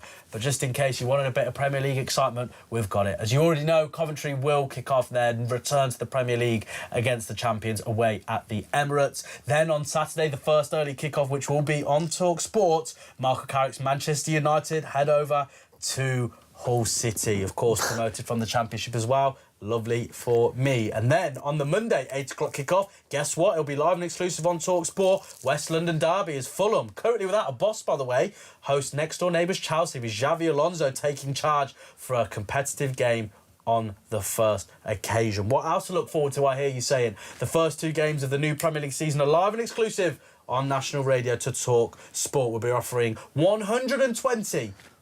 Let me just say that again. 120 live commentaries on Monday and Friday nights, Saturday at 12:30 and 8 o'clock, and 4 full match rounds during December, January and February across TalkSport, TalkSport 2 and the TalkSport app. Saturday from 2:30 will once again be the best place to follow the game day action with Around the Grounds. And you never know, you might hear Anil Candola back on your airwaves for that. Sunday afternoons will also go Around the Grounds again on Game Day Live, as TalkSport will bring you the likes of Crystal Palace, Brighton, Bournemouth, Sunderland, all set to play regularly on Sundays following their Thursday nights in Europe. Away from the Premier League, we'll obviously have the Champions League, we'll obviously have the Europa League, Carabao Cup, WSL, and exclusive commentaries from the EFL and much more. Well said. Thank you very much. Great work. Thank you. Yeah. Can't wait to see the champions kick off their little Coventry, defence. I know, mate. Yeah, I know, mate. At the home of the Arsenal. What would you do if Cov won? On to the next game against Aston Villa away. Oh, he's already started again. Yeah. Why? Brilliant. No. What do you mean if Cov won? No. If Cov won, I'd congratulate them. No, you. Why? No, you didn't win. What do you Got nothing mean? to do with you. Well, Arsenal win had nothing to do with it. I probably did a bit. Thanks, mate. Do you know what's crazy, by the way? We won the league. No. That is. But I don't even want to believe that. But do you know what I do think's really crazy? And I don't think you've ever thought about this. The amount of Arsenal content you did. You were on TalkSport, you were on Sky Sports News, you were on Finalysis, you were on TalkSport 2 Social, but most importantly, above everything, you were on Game Changers every Sunday evening. Arsenal. Someone in that Arsenal squad have seen one of your clips talking about Arsenal. Yeah, I've not thought about that. How mad is that? So roughly, I know it might change 15 minutes here, 15 minutes there, but roughly what time are you on Sky Sports when you do a hit? Roughly? Yeah, roughly, probably depends, 10 or 11. 10 or 11, Yeah. by the time the teams get in, it's put Sky Sports News on, Yeah. and it would say Luke Henry, Arsenal fan. Can you believe that? And they would have seen you talking about Arsenal, and they were going, go on the boy, backing the boys. I hope they have. That'd be quite nice, actually. How mad is that? I've said a lot of You nice always say things. nice things, yeah. Yeah, I do. I very rarely criticise them, especially on there as well. But that's yeah, you're right. Didn't think of that. No, They'll always do. We have it as well. I have no shame in saying it at all. We have Sky Sports News on in the TalkSport office all the time. We have it there, and so do so many of the ground stadiums. When I was doing Soccer Aid interviews at Soccer Aid, what did I say? Soccer Aid interviews at Soccer Aid. I was doing Soccer Aid interviews at West Ham Stadium. We were put in a room which was, I think, one of the medical rooms. Had a TV on. Sky Sports News was on. It's just on. It's just a news channel, isn't it, in the sporting industry? I'm telling you now, how mad is that? Yeah, you're right. You are right. Never seen that. Yeah, never thought Well, about no that. pressure now. Don't think that when you next go on. No, I won't. No. Have they binned you off next season, or? No, actually, funny enough, I actually did get an email from Finalysis. No, you did. We're saying thank you for your contribution, but you were terrible. Yeah, actually, not far off. They had work to be done. Please improve like your fellow team. And that was just Kofi from Game Changers. Yeah, it was, yeah. We are proud to announce that you'll be staying on with us for the next season. So, yeah. Get your mark up, Adam. Yeah, so I think this face will be back on your Sky Sports airwaves next season, but hopefully bigger and better things to come. Can you tell us much more? No, or not yet? because that's No. up to me to Okay, brilliant. yeah. There we go. Thank you. The live audience cheering. But yeah, Fantastic, mate. Not surprised. Not surprised. No, I'm not being biased. I'm not. But genuinely, I've watched the Finalysis stuff now and then, and I've seen a couple of different voices. I'm not calling anyone out or saying anyone's terrible or anything like that. Really support anyone really trying to push in an opportunity to go on Sky Sports. Fantastic. But you, without a doubt, the best Arsenal voice they've got. Different level, isn't Without it? a doubt. Different level Without of a doubt. knowledge. It really is. Because I think a lot of them go on there and they, answer the questions nicely, but you can do it all. You can speak about your club nicely. You can be emotional in terms of really capturing the emotion, but you can also take people on. Yeah. And I think maybe you had a bit of fortune your way when one of the times was Jamie O'Hara. Well, Jimmy Floyd Hasselbank was the one was there. Hasselbank was the breakthrough for you. Yeah. And that's great as well because That's I feel the like main thing. because I feel like you pushed back on him, but in a really respectful way, and you understood the hierarchy between someone who's worked in the media and someone who's played the game. And I think the respect element was still there, but you did not hesitate to push on him, which is exactly what you do. Never be afraid of everyone. Take anyone on, but always do it in a respectful way. Yeah, and that was a mad one because at the parade and at the celebrations, the Tuesday the 19th of May, when people... For goodness, why? Why is it? I just don't understand. What's the problem? Because I tell you what was really weird. I had a few people throughout the night came up to me and looked at me and went, "Big up yourself," and I went, sorry. They went, we see what you did with Hasselbank. And I was like, wow, that's big. Like, because my mates are there, they're just looking at me. I went, yeah, I don't know what to say. But, like, people are watching. I do forget. You underestimate. And you do forget. You do. You do forget. Because it's your norm, you don't realise the reach that you're on. I've had people in the stadium go to me, go, I recognise your face from somewhere. And I go, oh. And then my mates go, he's on TV. And they go, Sky Sports, Jamie O'Hara. I'm like, oh, gosh. And they're like, it's really weird. It actually is really strange. But do you know what? You're Jamie O'Hara. Yeah. Wow. He's been called worse. Yeah, a lot worse than that. I take that as a compliment. She was quite Honestly, nice. Unbelievable. I do think, however, Adam, I think you can back me up on this. We seen when he was doing really well on Sky, didn't we? Because obviously that's when he started coming up late, not contributing anything in the group chat that we have about the show, barely even picking his winners and losers. I'll give you an insight now. Saddled us with the weight of the programme. Yeah, exactly. Yeah. Used us as nothing but a stepping stone. Said, yeah, I'm all for game changers. Used us honestly like a dirty tissue for your nose, nothing else. And then just threw us away in the bin, didn't he? Well, here's to more of that next season. Here's to more of being a stepping stone for Luke as well. If Arsenal retain the Premier League on Series 2 of Game Changers, I'll quit. Yeah, I'm joining you. No, I think no, seriously, I'm saying it back now. to back. I'm sorry. I'm sorry to the fans of this show. We've come up with an idea to do. Back to back, I'm quitting this show. I'm sorry, I can't do it. Could you imagine that? We decided to put a show together in the first season, Arsenal win the league, and then the second season, Arsenal win the league again. This is just like when I was at university. I went to UCFB, which was at the Etihad campus, Manchester City. I thought, look, I'll be in Manchester going to watch Man United games. Then 3 years, Man City won it twice, and Liverpool won it as well. Why do I want that? That's why I've started an unbelievably great show with a fantastic production on a wonderful radio station powered by the biggest sports radio station. My arguably most hated team are going to win a double. I'm not doing it. I'm sorry. Just quickly about the fixtures. Arsenal, by the way, I've got bad news for you guys. The running's quite nice. What? The running is quite nice. And also, Arsenal, between December the 2nd and January the 16th, don't leave London for 48 days over Christmas. It's a joke. That's brilliant. It's a joke. I think Chelsea do the same at the start of the season. I don't think you leave London until October. I think we did it last season as There well. was a stat somewhere there, wasn't it? I can't remember what it was. I think it might have been Chelsea actually, wasn't it? Where they did not leave London, which is just phenomenal, isn't it? But you know what? not leaving London. No, but a quick thing on this, right?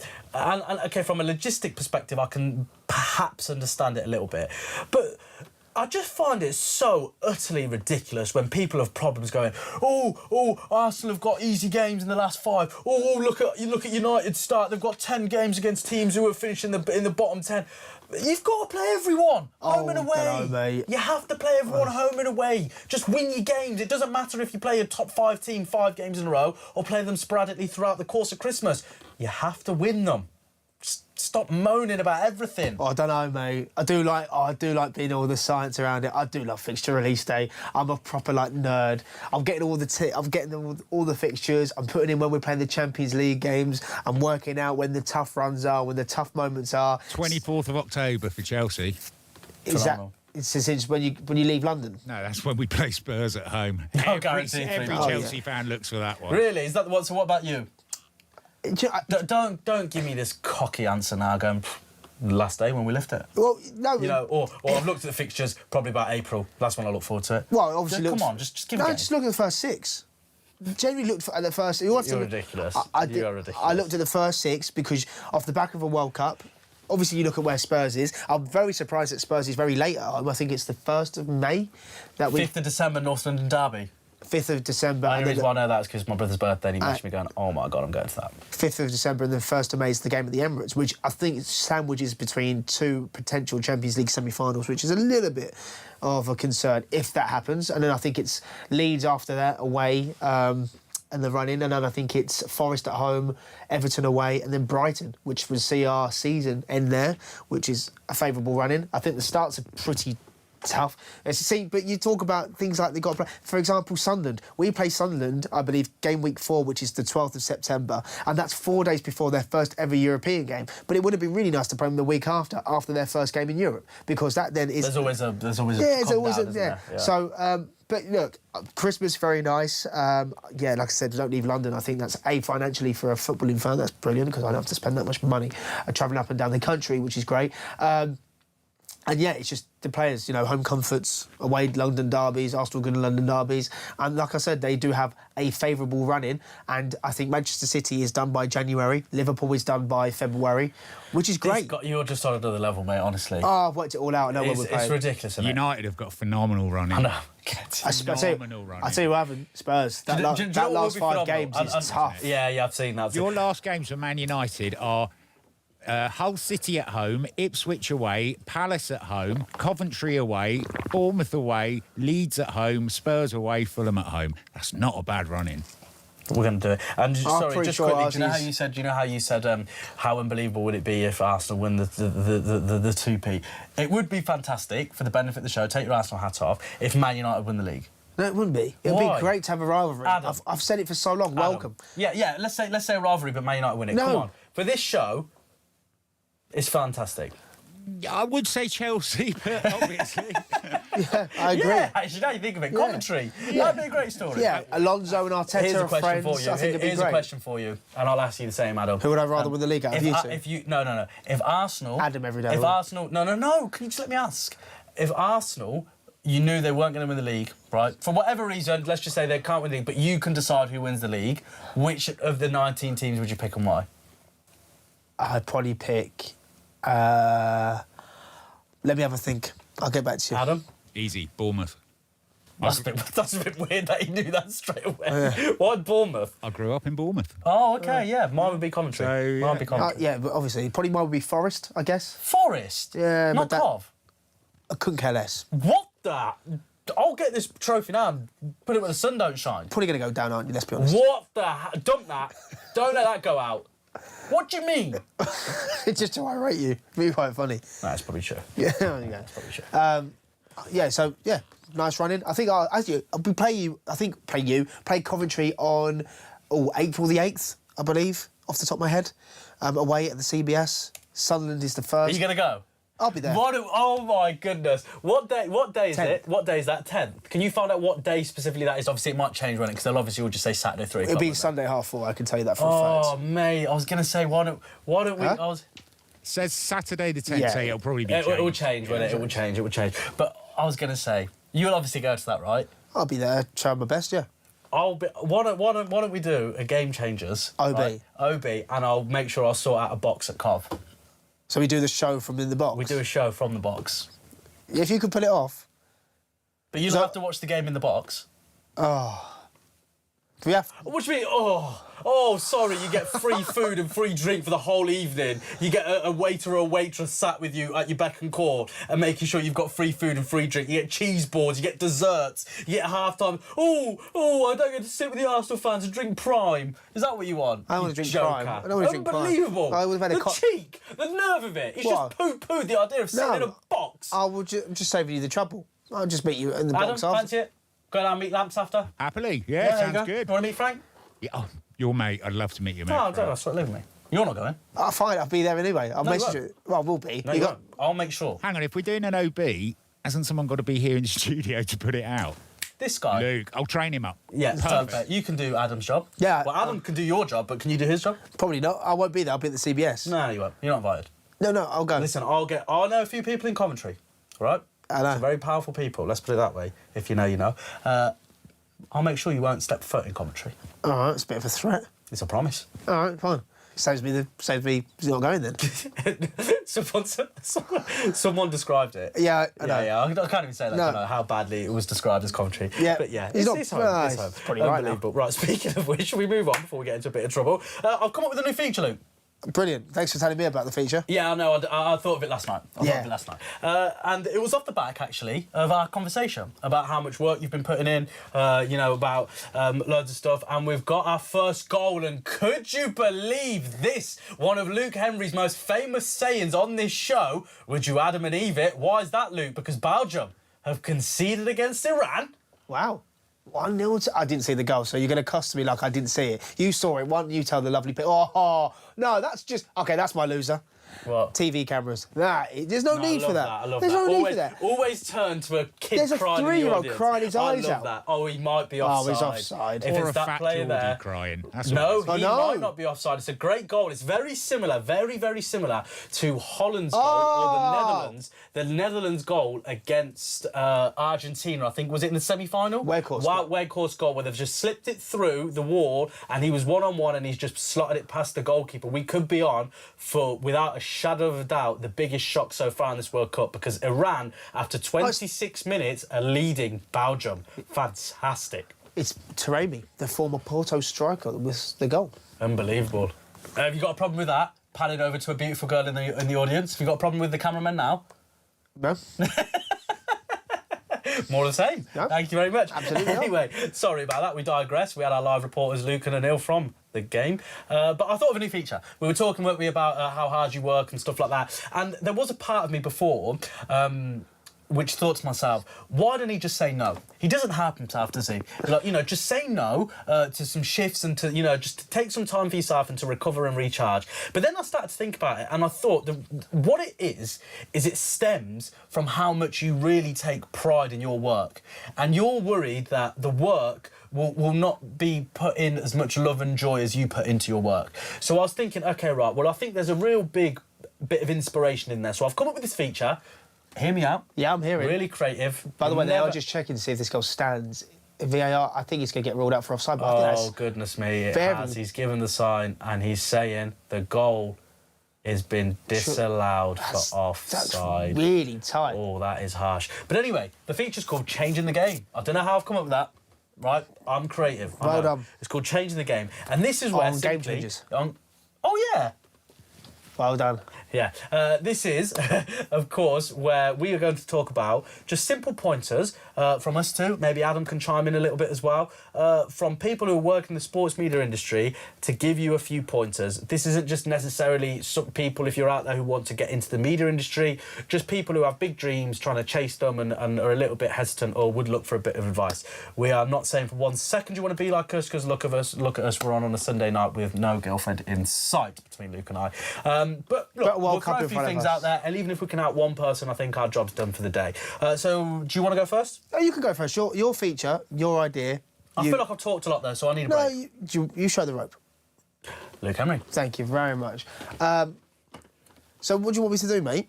Do you want me to... Okay, fine. Do you want me to go Yeah. first, then and show us then? Right, okay, Show so me how it's done. my quote for Say this, quote. Changing the Game, it could be a quote, it could just be a little pointer, right? It's about work ethic. Now, the man sitting next to me has probably got the best work ethic I may have come across. Now, I did used to work in a warehouse sorting parcels out, and some of them used to work 12-hour shifts. That's a different type of work ethic. That is just beyond belief. But in terms of putting in the hard yards, this man next to me, Luke Henry, is without a doubt in the top two.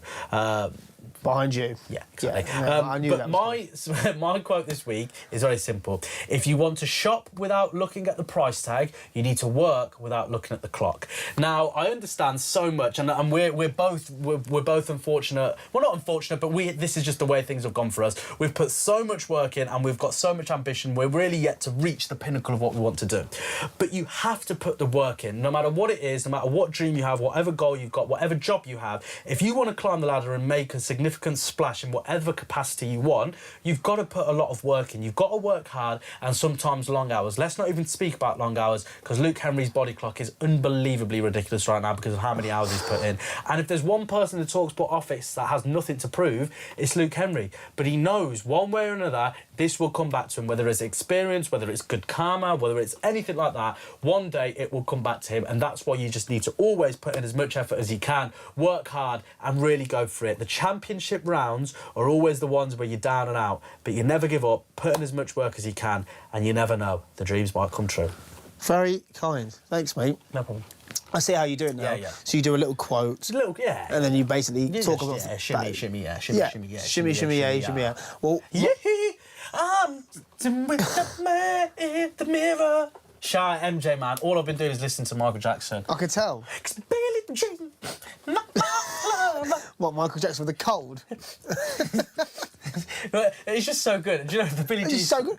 It's almost like you've discovered Michael Jackson for the I first... know, yeah. I've got this up-and-coming artist. Guys, do you know this guy called underground. Michael Jackson? He's really good. I mean, Yeah, he's not like the most iconic singer of the King of Pop. Yeah, send me a link. Yeah. I'll teach you about it later. Yeah. Sorry. I know who Jackson Michael was about, but Michael Jackson's... Mate, he's different gravy. But anyway, carry on, sorry. Yeah, my quote is from a social media clip, but it's stuck with me. I think you've watched them, The School of Hard Knocks. Great little concept about this guy that goes around, interviews basically billionaires and millionaires.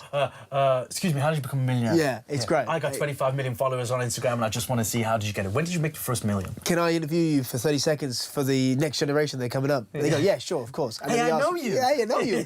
But there yeah. was one person on there, one guest, I can't remember whereabouts, but she said one thing and it stuck with me. This is phenomenal. Go on. It took me all this time.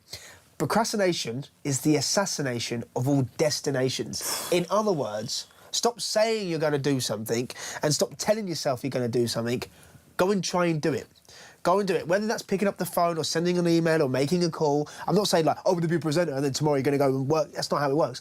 But do things that get you to that level. Start contacting, start networking people, start talking.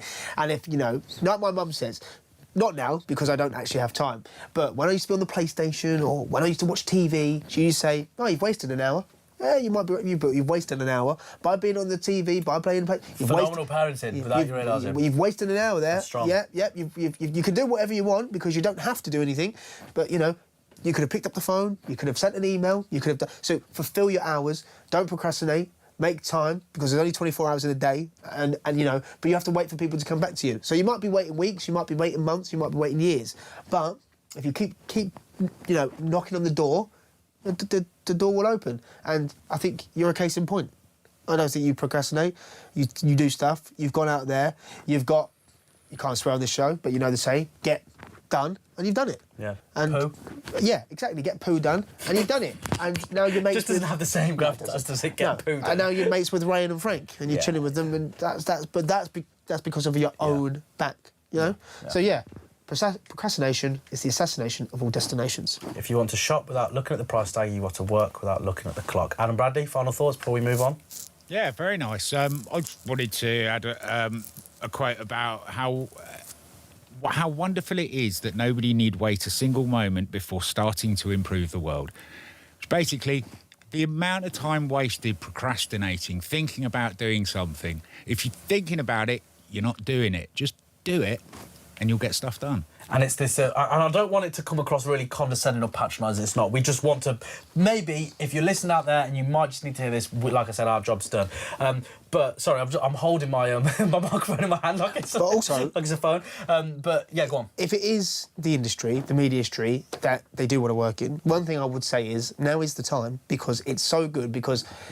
A lot of the space that we're in is people doing social media content, which is sometimes you can be at home.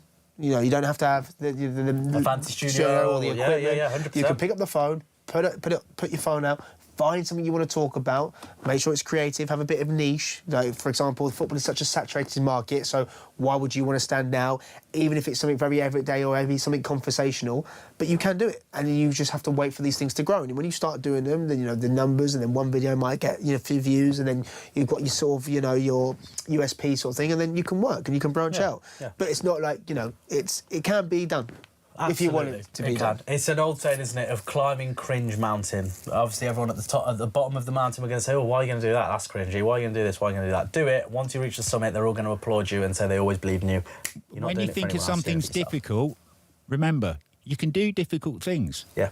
We can do difficult things. Don't be scared of it. Great feature, isn't it? Yeah, great feature. Great feature. If plan A doesn't work, what's plan B? Make plan A work. Yeah, there is plan A, there is no plan B. How about that? Unbelievable. Yes, love that. I think it's going to stay. Right, so should we move on to an unbelievable bit of trip? Because obviously last week, Adam put in a ridiculous amount of effort. Oh no, wait, Bradley. Sorry, Adam. Adam, can you get out now? Adam, can you go? I'm off. Thanks, mate. Let Bradley in. Right, now the show's going to get better now, isn't it? All right, Brad. Right, Bradley.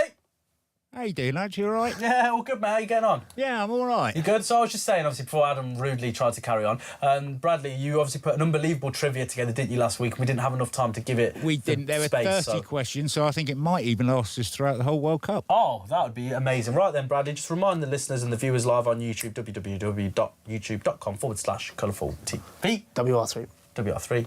3 cubed. Yeah, squared. Squared, that's 2. Anyway, carry on. What's the trivia and what do we need to do? Well, the feature, as you say, is... Trivia. If you win, you live. Okay. Bradley's good, isn't he? He's Bradley's efficient. good. Yeah, he's good. On the button, straight like that. Adam needs to learn anything good. I've locked the door. He can't come back in Oh, anyway. thank goodness. Right, now we can relax. So, trivia this week. Remember, it was 1 to 30. I think you did 7 questions last week. Well remembered. So, I've got it written down. So, basically, over to you guys. Throw a number at me, 1 to 30, and each question will relate to that number, but according to a World Cup trivia. Well, look, you put in... Go on. Have you got them written down, the ones we've done already? Yeah. Oh, Well, look, you've put in so much work over the last couple of weeks. Thanks, mate. You know, it's ridiculous how many hours Oh, in. thanks. So for that, I'll go first. So we'll go with number 50. 15. Had it. I still won't know the answer. Right, number 22. 22. Now, remember, all of these questions are... The answers will be before this World Cup, because obviously things So are it's not this changing World... now. Yeah, that's fine. So that's it's fine. up to the start of that's this. fine. I'd be very impressed if they were in this World That's Cup. unbelievable. Yeah, that would be something. So, what is it, 16? No, 22. 22? Oh, no, it was 15 you said, wasn't it? Which country with 22 has had the most failed attempts to qualify for the World Cup? But this... that's a great question. It's got to be someone terrible It is. to qualify for the World Cup. And they've obviously never been in the World Cup then. Yeah. I've got one. India. No. It's a European team. Oh, whoa. I mean, I think Luther Blissett scored a hat-trick against them about in the 80s sometimes in a That should help you. 9-0 win. Oh, yeah, Luther. Oh, you should have said that. What kind of clue is that? I'm going to go for... Who have I never seen at the World Cup? Do you want another clue? Yeah. The country's name could go after the word, and this is quite pertinent to us, radio. A very early radio station was Radio. I ain't got a clue, pass. Do you want to guess? No. Begins with L. Luxembourg. Radio Luxembourg. I definitely deserve the point for that. You joking me? Luxembourg. yeah, narrow it down to team with A L. snatched victory from the jaws of defeat. Well, Vicky, what would you like? I can't remember what numbers. Let's go. Just pick a number. All right, 19. My birthday. 19, we've done. See? 25. 25. The average age of the youngest team at the World Cup is 25. This current one. No. The youngest... Oh, this team one? Yeah, yeah. At the current World Cup, the youngest average age of a squad is 25. Now, I know there's more than one that are 25, but this is the lowest It's fine, go on. of all of them, the youngest of all squads. All the squad. It's difficult. I'm going to have to push you, mate. France.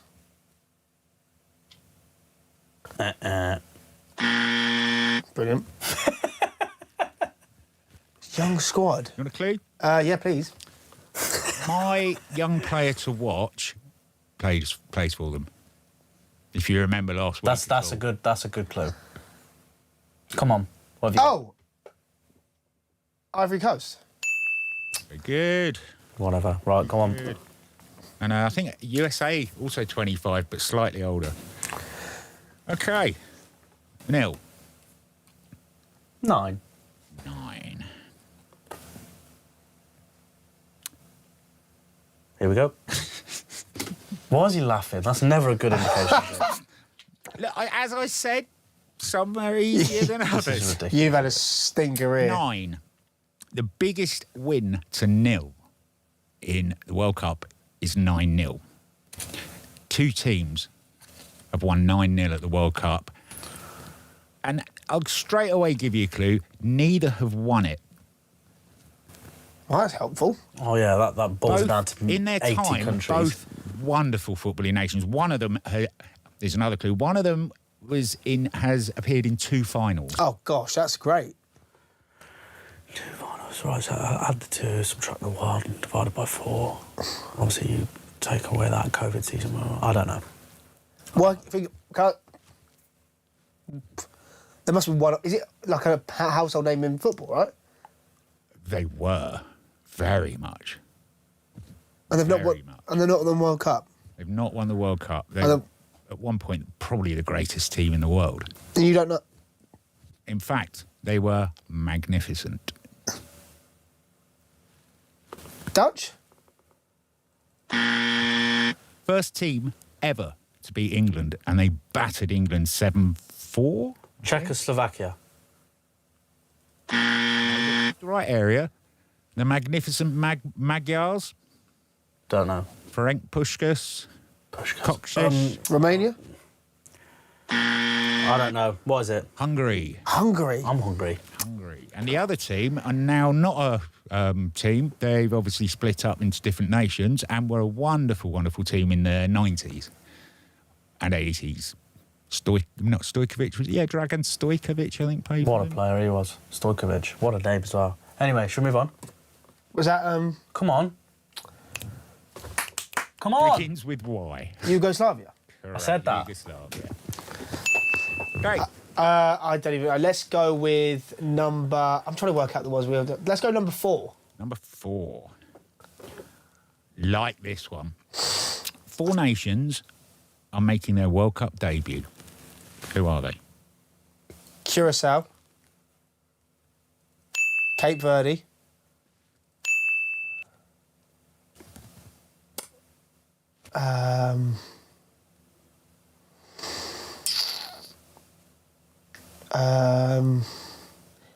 Oh. Oh. I'm going to think about this. I thought for a scary moment, Casey Price was playing at the World Cup, but I was wrong. Curacao, Cape Verde, And Casey Price. Jordan, That's the one. Has he got on? and Sorry, the I'm last Amazon again. one Korean would. skincare. The last one would be. Come on. I think they played last night, didn't they? It's either Iran or Iraq. No, both played in it before. Right, okay, so which ones is he Oh, named after? Uzbekistan. They're not in it. Uzbekistan, yeah. They're not. They've They played. played. Play Colombia, yeah. Yeah, they lost 3-1. 3-1, yeah. Very good. Thank you. 1, Had it already. Had it already. 2. 2. Good question, this. I like this. 2. It's great, isn't it, when the guy who comes up with the questions goes, oh, this one's a great one. Yeah. Of course Some he'd of them say are that. stinkers. They're good when I think you got a chance, but yeah, Hungary and Yugoslavia are not so good. Right, the most consecutive World Cup titles is 2. 2 in a row. Which 2 teams have won the World Cup twice in a row? Brazil? Yes. And I'm going to go for something mad, like, it's not Uruguay, it's not, they won the first one and they did win it again, but they didn't win it 2 years in a row, well, 2 competitions in a row. Good save. I'm going to I'll give you a say... clue. It was in between their 2 wins. Oh, I don't know. Germany? So they won it in 1934. They beat Hungary, I believe. And it was in their... Yeah, it was when they won it in their own country. Then 1938, they beat... I believe it was Czechoslovakia, and that was in France. So it's a European team. It's not Spain, not Italy. Italy? Yeah. Shoots, he scores. Thank you very 34 much. and 38. Hey. Correct. I'm flying. Right, one more quickly. Go on then. Go on. 17. 17. Great number. Stinker, this. 17 was the age of the youngest player to win the World Cup. Max Dowman. Who is it? No, he's Max not. Dowman. Jack Wilshere. Pele? Of course. Pele. That is an unbelievable title, isn't it? The youngest player to ever win the biggest competition in the Oh, he world. scored in the final, scored I think twice in the semi, twice in the final and a hat-trick in the semi, then went back to playing Brazilian league football and scored over 100 goals that season in 1958-59. Incredible. Do we get any bonus points for telling you all the teams that have won it since 1974? No. I could tell you that. Go on then. I could tell you who they beat. Go on then, and where it just was. give us the winners. We've got about 10 seconds on this. From 1974 all the way through to Argentina winning it in I could do it 2022. from 1930 if you want. No, do it from 1974. Go on. 1974 was Germany beat Netherlands. Wrong. 1974. Yeah. Germany beat the Nope. Netherlands. Nope. West Germany beat the Netherlands. Doesn't say that on here. It says He's- Deutschland.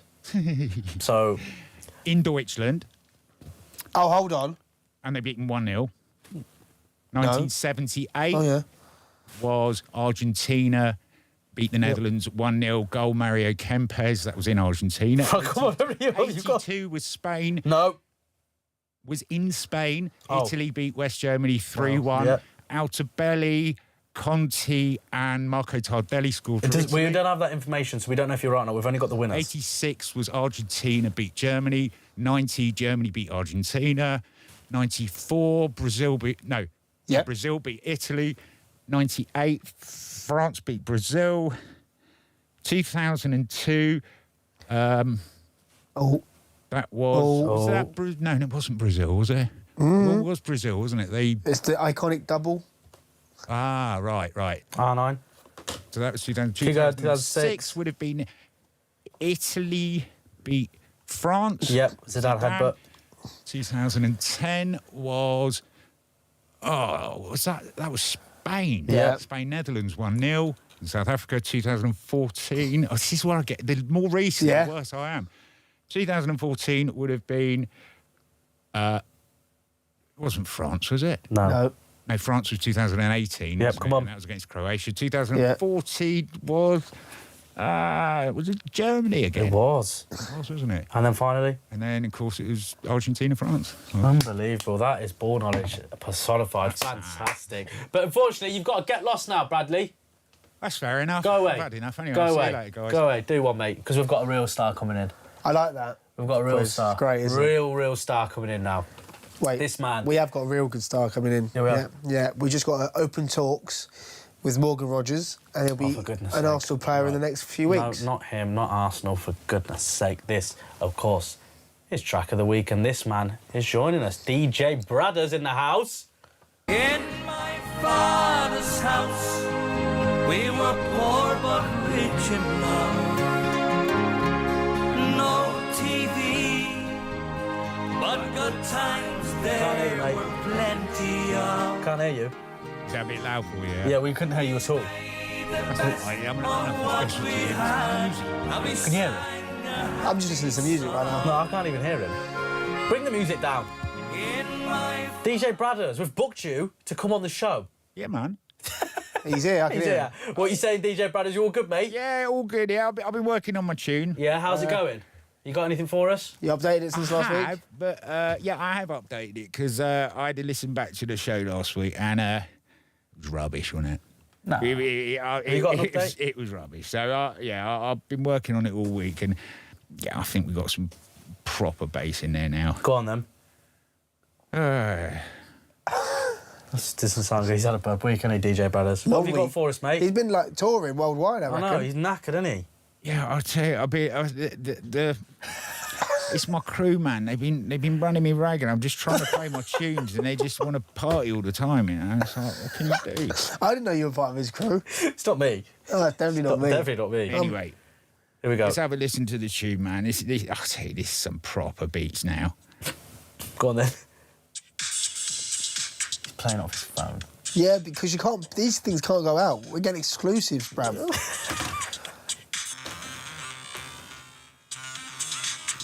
Any words? No, you don't need work. You need to feel the music. Right, anyway, I've found the music enough. DJ Bradders, I wonder what the feature of the Track of the Week is, because it is time for this.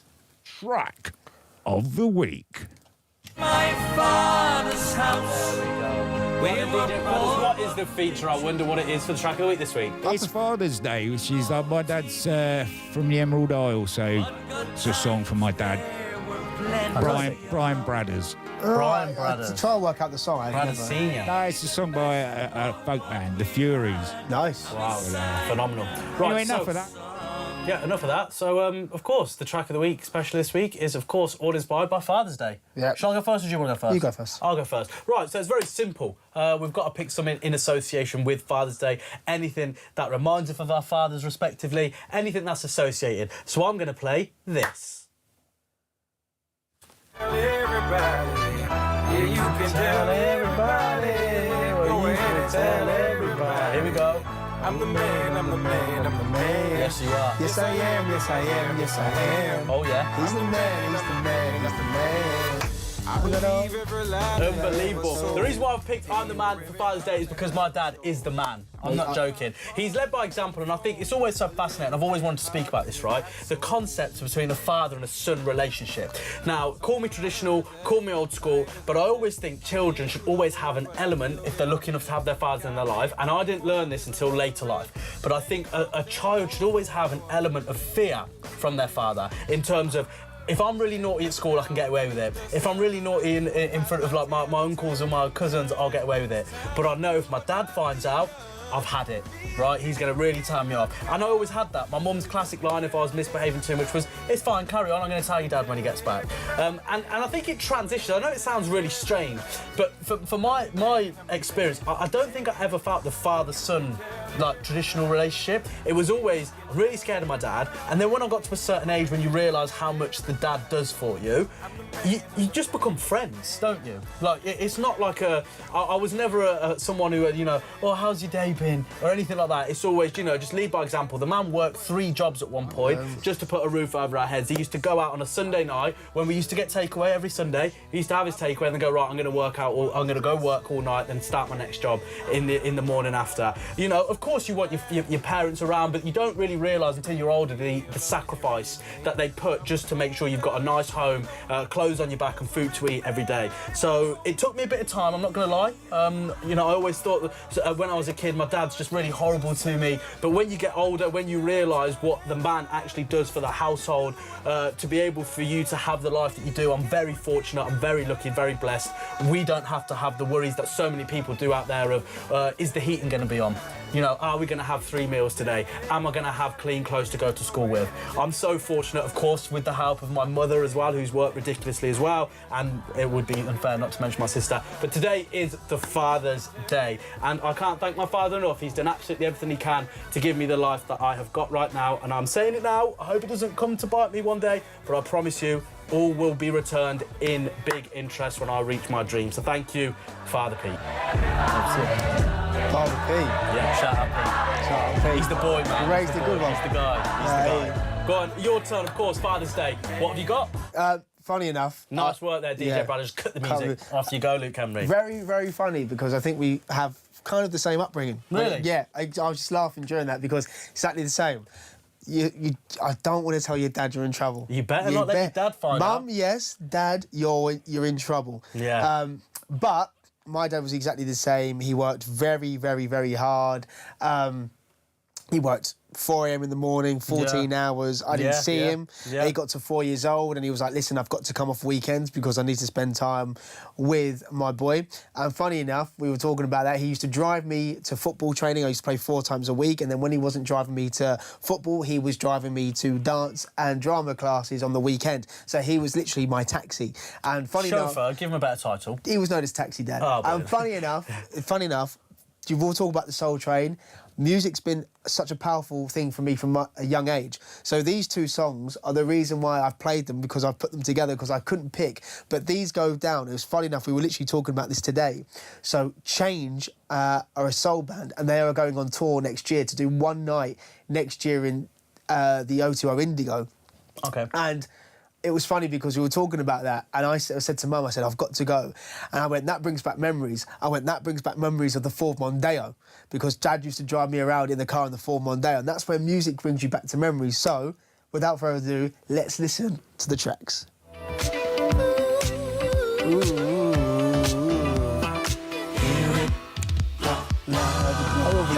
close your eyes. Close your eyes. Don't sing. Think about it. Take us through. Listen to this song. What are you seeing around you? Ford Mondeo, your old I'm man's telling you, driving the car. I can tell you, What have it's you got? clear as day. It's Monday night on the way to Church Langley Primary School, getting dropped off to play for West Ham United development squad. He wasn't good enough to be in the team. And we were playing this all the time on the way there. And then on the way back, used to play Alexander O'Neill, his little album, track 3 is Fake. And that comes in about a minute later of this. But it's very, very funny how of all days today we were talking about it. But Mum and Dad, I've got no brothers or sisters, so I've seen how hard they've both worked, which is where I get my work ethic from. Same. And my hard work. And my dad has always said, you know, don't make any excuses, but you have to work hard. In anything you do, you have to work hard to get to where you want to be.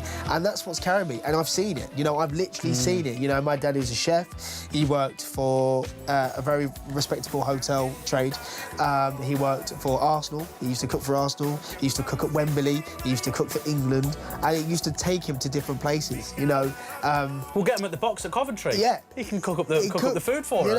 know, and that's the thing now. And now he doesn't work. Now he works for a charity and he gives back. Oh, wow. Because and he just doesn't stop. You know, he's incredible. And people that know my dad know him as a hero, and he is a hero. So yeah, shout out. Yeah, he's a true one. Cliff, shout out. Shout out Cliff, man. Big dog, Jamaican. Cliff and Pete, big up. Big up to themselves. Yeah, but big that's up, the thing. man. 100%. You got to work hard. And also on the football thing, you don't take that for granted. You know, having the opportunity to go to the football with your old man. Yeah, that's good, man. Definitely. So yeah, that First means time a I ever lot. went to was good. what was called the Rico was with my dad. Yeah. It was a 2-0 win against Colchester. He probably might not even remember that, but yeah, I went with him. And you talk about relationships, just quickly, I can even tell you the first time that I swore in front of my old man at a football ground, and I forgot where I was, and I thought, oh, I ain't going to the game ever again. And he looked at me in the car and went, listen, don't do that when I'm around you. And that's all he said, and I went, Got away with that there. Got away with that. Oh, golly Don't God. tell me Jack Wilshere's not good, because I'll tell you he is. all right? It is amazing the stories that you recall. I remember one as well, just quickly, because I know we're running out of time. So this was in my peak era of collecting match tax, okay? And... excuse me, I can't remember what it was for, it must have been a weekend, and my dad has always got change or his wallet in his jeans, right? Classic dad thing, isn't it? And then he said to me, I think I said to him, I want to go. And again, my parents won't even remember these things, but they stick with you, right?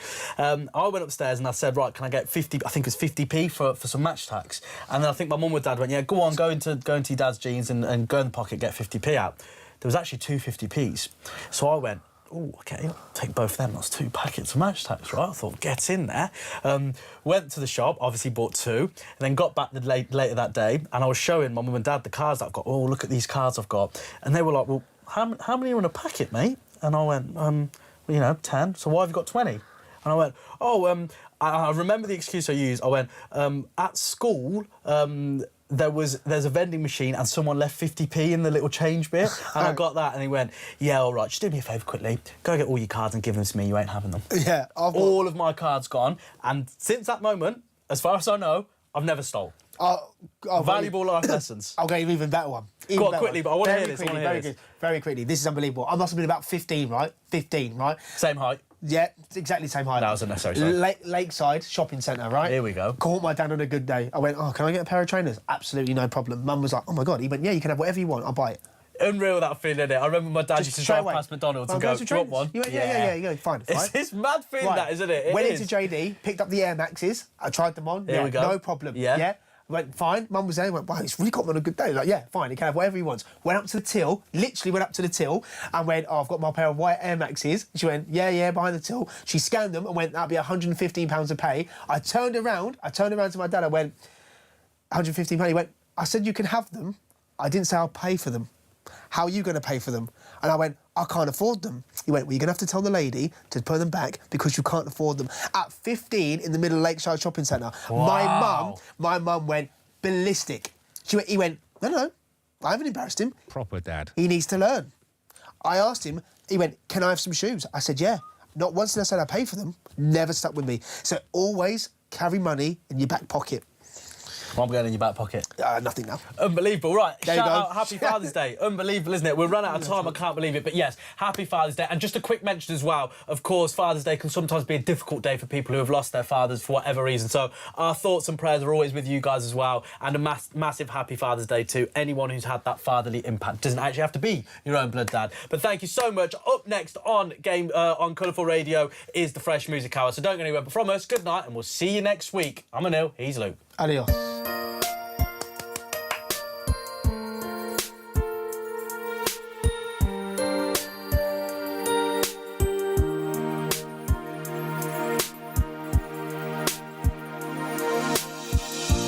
Back when I was a child,